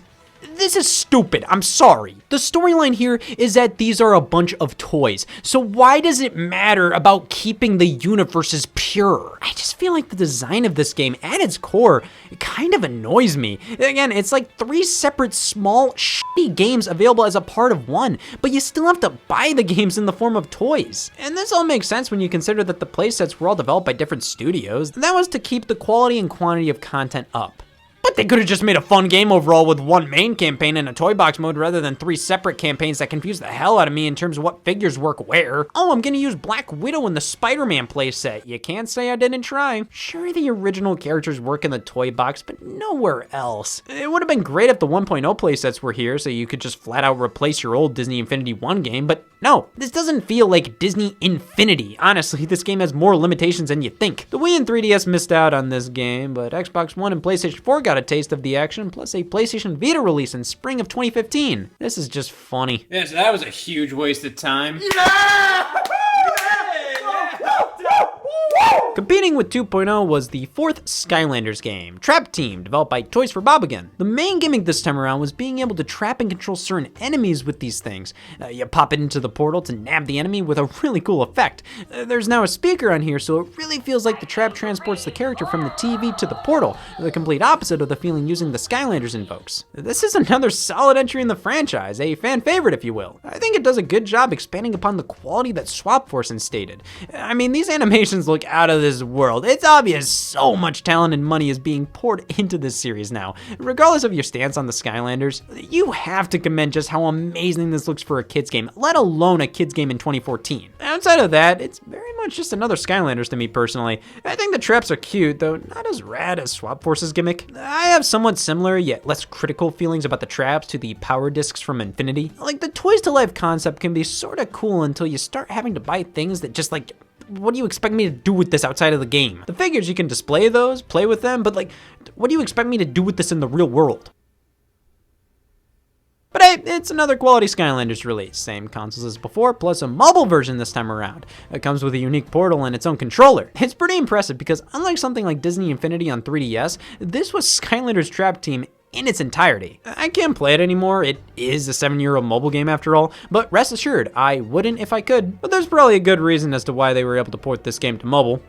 Because they were still making a Wii version. Oh my God! The Wii version, strangely enough, comes with a download code for the Wii U version. So honestly, the best move would have been to buy the Wii starter pack. That way you would have gotten 2 versions for the same price as one. I think this was done because Nintendo leaned heavily into accepting the fact that the only third-party support the Wii U was getting during this time was from these Toys to Life games. They advertised the hell out of these types of games on Wii U, which led them to trying this out on their own. Nintendo's Amiibo worked quite a bit different from the other Toys to Life lines out at the time. Basically, they could make Amiibo for literally any game, any series, anything. In fact, anything that could be right behind you.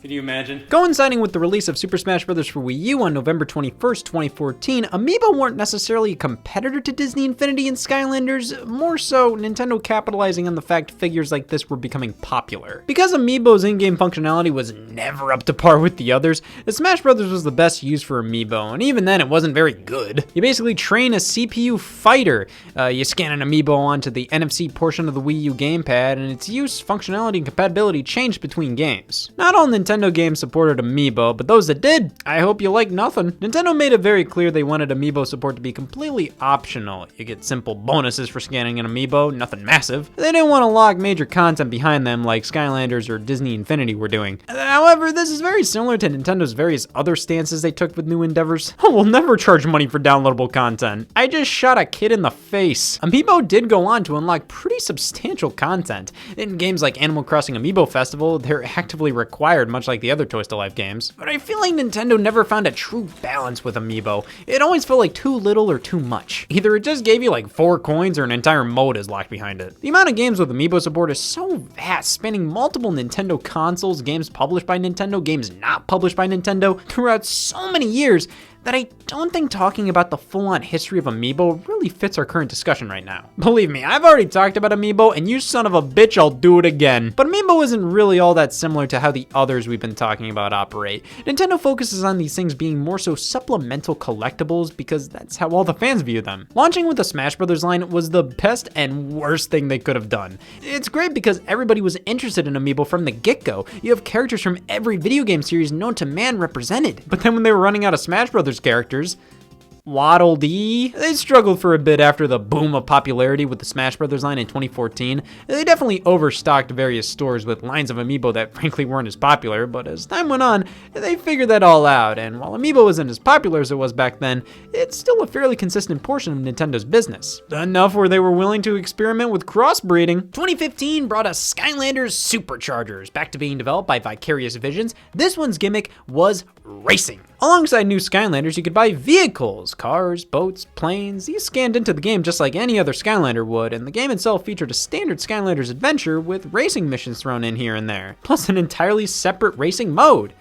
This is lame as hell. No kid is going, "Dad, I want to be that when I grow up." The game itself is very in line with previous Skylanders games. I have no major problem with the game, but this is a pretty weak gimmick. This doesn't feel creative or innovative, or like they really brainstormed for weeks to figure out what they could do next. This feels like an agenda to sell more toys rather than something magical, which is what you want with a product like this. Swap Force and Trap Team felt like that. The original Spyro's Adventure felt like that, but this gimmick is something you could have done with the first game. The cars are just cars, you just scan them in. I think it's pretty cool you can actually play with them as toys, but I think what made the previous 2 games so cool was the fact you kind of go, how did they do this? With this, it's literally like, yeah, the same technology in this Skylander is in this car. They're fundamentally the same thing. But of course, the Nintendo versions of this game featured exclusive guest characters Turbocharged Donkey Kong and Hammer Slam Bowser. This is fucking nasty. Yes, Nintendo characters in the Skylanders art style. You might be saying, wow, I thought I'd hear you puke after that. No, you see, that's just what puke sounds like now. Interestingly, these can switch between being Amiibo figures and being Skylanders figures, which is a really cool touch. And overall, they do a pretty good job fitting within the game. I think it's a little lame how these break the Skylanders tradition of everything works everywhere. Like all previous figures and gimmicks work on the next game and the game after that. And you can swap figures between consoles. Nope, these can only be used on Nintendo, but it's cool enough to get a pass from me. Donkey Kong was the pack-in for the Wii U version. Bowser came with the Wii and 3DS releases, which were pared-down games, only featuring the racing portion, no adventures. Skylanders Superchargers Racing. You know, after seeing how Trap Team on Wii turned out, I salute them for accepting the fact the Wii can't do everything. Superchargers is another solid Skylanders, but just doesn't have a ton that's too awful compelling. This was a bit of a turning point. I think many consumers stopped and looked at all of this thinking, is this really worth it? It's just another Skylanders game, and now with a racing portion to it. You could just buy Mario Kart 8 and Super Mario 3D World for the Wii U and get a similar amount of playtime and fun out of those, and that would cost significantly less. This game was where sales started to really decline, and that can be attributed to the gimmick just not being anything to write home about, but also just how many Toys to Life games were popping up. 2015 was the biggest year for Toys to Life series. Oh, Jesus Christ. Guys, I'm suffocating! We can finish the job if you want. Yep, one more Tours to Life series. You got the toys. Oh, I've got leprosy. You think Disney entering the Toys to Life sphere was expected? Try Lego. I think everybody had the idea of like, imagine a standard Lego game, but it's Toys to Life and you scan in the actual Lego figurines. It just made perfect sense. So when Lego Dimensions was announced in April of 2015, the world just went, yeah, no shit. But the way they were doing it, oh God, this had potential. Warner Brothers was going all over the place, utilizing their own IPs, getting the rights to ones that were just out there like The Simpsons, Back to the Future, Portal 2, and making them universes in this game. It was all about being a giant crossover between series that were already popular Lego games, series that had Lego sets, series that had never had Lego sets before. This was just a giant excuse to bring together countless franchises that you would have never expected in a million years to see crossover. Batman, Lord of the Rings, the Lego Movie, Harry Potter, Ghostbusters, Doctor Who, The Wizard of Oz, The A-Team, Adventure Time, Scooby-Doo, Goonies, Beetlejuice, Gremlins, Sonic the Hedgehog. And the game was a typical Lego adventure, much like a Lego Star Wars or Lego Harry Potter or Lego Batman game, but with each level and world from a different franchise. It was like what I wanted Disney Infinity to be, but even crazier considering the diversity of franchises they had under their belt. How did they it up? So Lego Dimensions is half Lego set, half Lego video game. The starter pack comes with Batman, Gandalf, and Wildstyle, the Batmobile, and the Portal base, all needing to be put together. This is one of the best parts of Lego Dimensions, the real-life aspect of having to put the Legos together. I mean, technically speaking, you don't need to, because all you need is the bases the characters, objects, and vehicles connect to. That's what the Portal reads. Without them, these are just regular everyday Lego toys, which is really cool. Makes traveling with them a bitch, though. The other toys you could very easily just toss in your bag and bring them over to a friend's house. Lego Dimensions, after one stomp, it's toast. Some instructions are given with the starter pack, but these packs sold separately, none of them came with them. You always have to go in-game to figure out how to build them, which didn't make much sense to me. These extra packs are just genuine Lego. You have a chance to sell this to Lego Dimensions owners or just people who want the minifigures, but you're not gonna include instructions? So these you don't include instructions for, and you have to access them in-game, but these included with the game have paper instructions as well as in-game instructions. Like, what? Why include paper instructions with the ones that come with the game while the ones that don't come with the game don't get anything? It would also be nice to have paper instructions just so you could build everything before you start the game up rather than turn the game on and spend 30 minutes building Legos. With popping all these things on the Portal, we can play the game. And at its core, Lego Dimensions is incredibly similar to previous Lego games, but now you're forced to buy the extra characters. Though they all have unique abilities, which sweetens the pot a little bit. I don't know, the 3 starter pack characters' abilities all just kind of feel like an excuse to give each character worth. It's like Wildstyle is the only master builder, so she can build more complex Lego objects in the game. But I'm just like, why can't I just do that as any character I'm controlling? It's not cool to be like, oh, only Wildstyle can build this object. Let me switch over to her. This is fucking awesome. But that I can tolerate. What I can't is the fact the game forces you to clumsily move the figures around on the portal to complete certain puzzles. Anybody that knows me will tell you, never tell Scott to move Legos around on a glowing portal. I absolutely hate this. So portals appear in the game and you have to swap the characters around to the corresponding colors. But one of your characters might be already on the color you need to swap to. So you have to lift that one up, but that might take them away from the game, so you have to be quick. But then there's this color matching game that I just couldn't get to work properly, and the effect isn't even cool. It doesn't feel like I'm traveling through different portals or dimensions by moving this character to a different part of the base. It forces you to be super close to the portal when you're playing, and when it's wired, there's only so many TV setups this works with. The levels themselves weren't interesting at all to me. I'm sorry, I found them tedious and slow. It was difficult to tell what to do a lot since you have a maximum of 7 characters to switch between, so it's always an act of, okay, this character can't do anything for me to progress past this point. Neither can this one. For some reason, this one works, so now I have to move these fuckers around. Everything from the game design to the real life design feels clunky and making something so simple so needlessly complex. It's like they felt the need to differentiate this from regular Lego games, so they tacked on gimmicks that just slow the game down and frustrate rather than inspire and shock and awe. Skylanders felt like you're taking the character and transporting them into the video game. Disney Infinity felt like you were unlocking content by placing the figure on the base. Lego Dimensions feels like a shell of a regular Lego game that's more expensive and has useless gimmicks attached that don't work. Now I'm playing the Wii U version, to which many would say, Sky, you can't play that version. It's the buggiest edition of the game. You should play the PS4 version.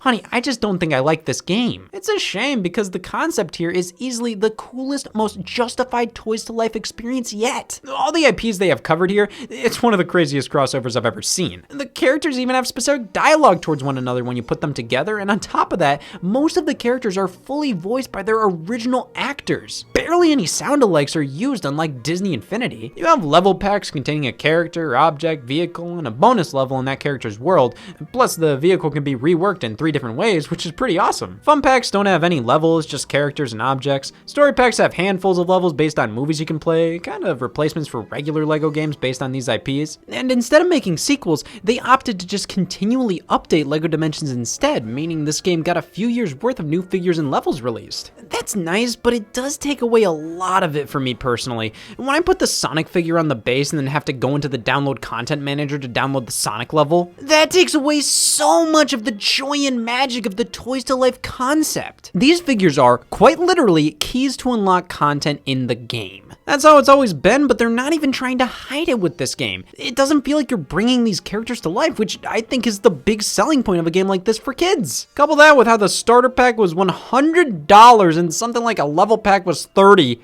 That's f***ed up. I know LEGO itself is expensive, but you do get a fun experience out of that putting it all together. But when you translate this over to video games, LEGO Dimensions gives you 3 characters in a game that's just as long as any of the other standalone LEGO games, which can give you hundreds of playable characters and level design not focused on shoehorned portal gimmicks for 60 or less. The Sonic level pack is worth half of a complete LEGO game. You do get LEGO with it, but still, it's just not worth it. Well, there was one major LEGO IP that didn't make the cut in Dimensions, and that was because it was the tentpole feature for Disney Infinity 3.0. That's a weird way to spell fucking goofy. Yeah, 2015 was when Star Wars was coming back hard with The Force Awakens, and with it being the other big acquisition Disney made around that time, it just made sense with Infinity 2.0 being themed around Marvel. But while 2.0 was pretty lackluster in my opinion, 3.0 feels like Disney Infinity was finally starting to click. It's the exact same format as before, playsets and toy box, though they went for a far bigger variety this time around. We got playsets for not only Star Wars, but Marvel and Disney originals as well. They started to dig deeper and offer more classic Disney characters, like Baloo and Vanilla Mickey Mouse. It took 3 damn games to get Mickey. The playset's mostly focused on Star Wars, but there was a Marvel multiplayer fighter playset and a couple Disney-themed ones, Inside Out, Finding Dory. There was even some toy box games that were way more fleshed out than the ones from 2.0, like Toy Box Speedway, a racing game where you can play as any Disney Infinity character you want. And everything just feels way more polished than before. The toy box, I gotta be honest, being able to play as any Disney Infinity character from 1, 2, and 3, it makes it so much more fun. I'm kicking Iron Man's ass as Baloo. And you can run around as Donald fucking Duck versus a Star Wars character, add on some flying vehicles and weapons. Disney Infinity 3.0 ain't that bad. I think they put a ton of effort into this iteration and gave it their all. You still can't use previous playsets from older games, I think that's kind of the one thing that stings for me, but 3.0 was set to be a long-lasting game. Instead of developing a 4.0 the next year, Disney opted to release updates for 3.0. You can tell what the newer figures are by the internet symbol on the package, indicating that blue is a privilege, not a right. They had lots of plans for this game, and the future seemed bright. Guess where I'm going with this? In May of 2016, from what seemed out of nowhere, just 8 months after 3.0 released, Disney announced their discontinuation of the Disney Infinity franchise. It was shocking because they just released figures and playsets along with announcing plans for future content. Disney Infinity was always a decent success, but not enough to have 6 developers on the project with over 40 figures released just for this game alone. Infinity was ambitious, but not sustainable. Disney wanted it to be a platform, a place you went to get games based on Disney properties, but did that really make much sense? There are over 100 million PS4 owners, and if you're making an Inside Out game, why limit it to an install base of only those who bought the game with Anakin Skywalker on the front? Why limit it to the confines of the Disney Infinity engine and playstyle? Why lock it behind toys when if you just want to sell toys, just sell toys, and if you want to sell games, just sell games? It felt like Disney Infinity wasn't developed as a Toys to Life game at first, but then they forced it into it. But with a game like Skylanders, that felt more genuine. Sure, they were still trying to sell you this junk, but it felt more justified. At least with 3.0, Disney started to package the power discs in regular packaging so you knew exactly what you were gonna get, and the starter pack initially sold for only $64.99, which frankly wasn't that bad. I mean, you were still only getting one small portion of the game and only 2 characters in one playset, but hey, it could be worse. Disney not only canceled future plans for Infinity, but closed Avalanche and Disney Interactive in the process. There were loads of figures and playsets in development that just poof! Starting then, Disney decided to just license out their properties to different developers and publishers, to which we got Cars 3 Driven to Win just 1 year later. Some things must die for some to live. This was a bit of a bummer considering 3.0 had loads of potential. It seemed like things were finally going to start to ramp up for Infinity. Plus, there were plans for a 4.0 which would lean way more into the crossover element, featuring a campaign of sorts with all the characters. However, it was either that or Cars 3 Driven to Win. They chose what they chose. The company saw that Toys to Life, while it still could lead to success, was a declining market. 2015 had 3 major competitors doing very similar things on top of Amiibo. Customers were justifiably finding that buying these games every year was too expensive, not worth it. Their living rooms were clogged. And these games were fundamentally replacements for traditional licensed kids games. If you wanted to get your kid a game based on a movie they liked or just a child-friendly game in general, in 2015, there wasn't a ton of options if you weren't on a Nintendo platform that weren't Toys to Life. So Disney backed out, leaving just LEGO Dimensions and Skylanders. Dimensions continued to release new level, story, and fun packs alongside content updates for the original game, while Skylanders stuck to their usual format, and in 2016, we got Skylanders Imaginators. Kind of similar story to Superchargers. Well done game, it's just more Skylanders, now with the gimmick of creating your own character with these creation crystals. You save it to them, and now this is a Skylander. You can bring it over to a friend's house, another console version of the game. That's really neat, but much like Superchargers, this isn't really a, whoa, how are you doing that moment. Half of the fun of Skylanders is having the characters as figures, and when you just have a generic thing like this be your figure, it's basically just a memory card at that point, so it's not like the craziest thing in the world. And by this point in the game, it was obvious Disney was right. Toys to Life has declined and wasn't as appealing anymore. The magic was gone as it was milked dry by every company. It was tough to be wowed by putting the toy on the portal and seeing it appear in the game, when everybody else had already done it multiple times over at this point. Skylanders are still the best of the main 3 though. I never care for the gameplay, but my god, I at least have to commend their passion and faithfulness. All the characters, all the gimmicks from previous games work here. You can use the Giants, the Swap Force characters, the traps from Trap Team, the vehicles from Superchargers, even Donkey Kong and Bowser still work on the Nintendo versions. And all of these Skylanders look different from their original appearances. They went in and updated them all with new animations, sometimes models. That is commitment and impressive. Though the Nintendo Switch version, which came out at the system's launch on March 3rd, 2017, it doesn't come with a portal. They decided to just use the NFC on the system, which was something I asked for on the Wii U. But now I know why they didn't do it. The traps and vehicles aren't compatible. Scanning the figures is far more bitchy than it ever was with the portal. It was way easier to just have the portal, pop the figure on, and leave it there. Now it's riddled with menus and button prompts, and this is the worst version of the game. You can still use the Nintendo characters, but frankly, it kind of seems the Wii U version is definitive, as you can use the characters and the vehicles and traps. Imaginators was the last of the mainline Skylanders games during its initial run, and it kind of feels like they almost knew that going in. I know they didn't, as there were plans for more Skylanders Imaginators content and even a game following it, but just the fact that the gimmick is, we're giving you the ability to make your own Skylander. Villains throughout the series are now playable via their own figures. Spyro plays a big part in the intro of the game, which kind of feels like we're coming full circle. They made a Crash Bandicoot figure in level, which is a really cute form of fan service. The figures themselves are huge. They were pretty expensive this time around, but they really made them super high quality. I don't know, this feels like a fitting conclusion to the series. But even if it was never meant to be that, the game sold quite poorly. It was obvious the fad was over. Or was it? Yes. Ubisoft announced plans for their own Toys to Life game at E3 2017, Starlink Battle for Atlas. The crotches on these guys. After everybody else was obliterated, these guys swung into E3 announcing a spaceship game with toys. It released in 2018 for Nintendo Switch, PlayStation 4, and Xbox One, with the Nintendo Switch version coming with Star Fox content, which meant nobody played it on PS4 and Xbox. You connect your controller to this shell, and then connect these different ships and weapons to it alongside this little figure of your pilot. So, this does feel a bit magical, like it's pretty wicked trying this out for the first time. There's no batteries or wires or anything, just snap it on and everything appears in game. Very impressive. But after that, I'm good. The game controls well, it looks good, but it's really repetitive. Just fly around, get into dogfights, deliver things. The world can feel kind of barren and not super interesting.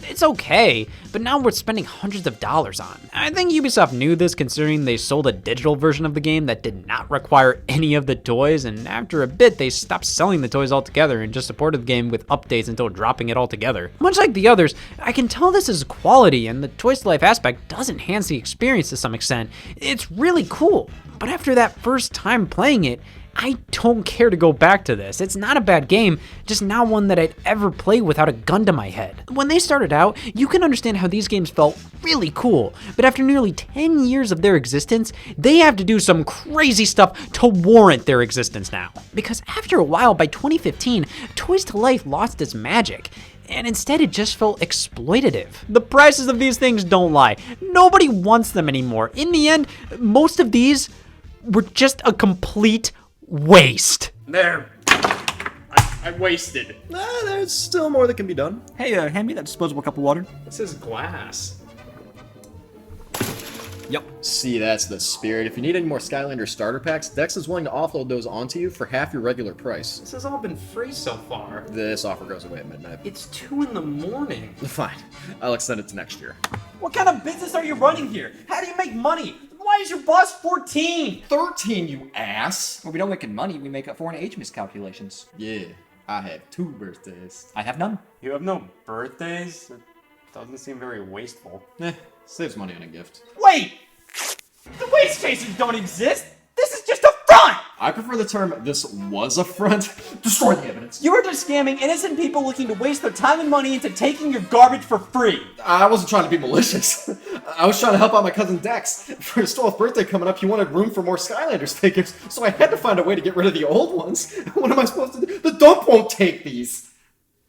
Wait, this is a scam? You son of a bitch! Now I'm stuck with them, all because you have a cousin? Is it a bad time to say I have multiple? These things are worthless! Nobody buys them anymore! What am I supposed to do with them now? I can see if Dex wants them. Rex, you're a disgrace to the Force. I joined this company because of a passion for waste, not because I was duped by a 9-year-old. I think he's turning 7 next fall. If you're gonna treat this waste with respect, I'm gonna treat it like the garbage it was always meant to be.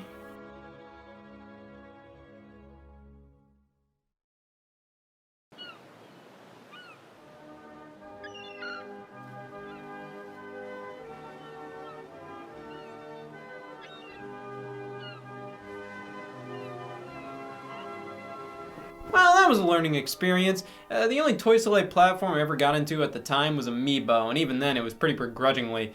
But looking back at everything, while these things are rotting on clearance shelves and in landfills for a reason, they still brought joy to millions of players. They were a waste, but they still had some purpose. Oh, technically speaking, they had more use than most regular figurines. One man's trash is another man's treasure. Well, none of these games are necessarily my thing, and locking in-game content from an already overpriced game behind figures sold separately leads to a huge waste of time and money on the customer's end. The Waste Chasers showed me that even some of the biggest wastes of energy on the planet exist for a reason. To exploit young children and give landfills a purpose. Even God has epiphanies.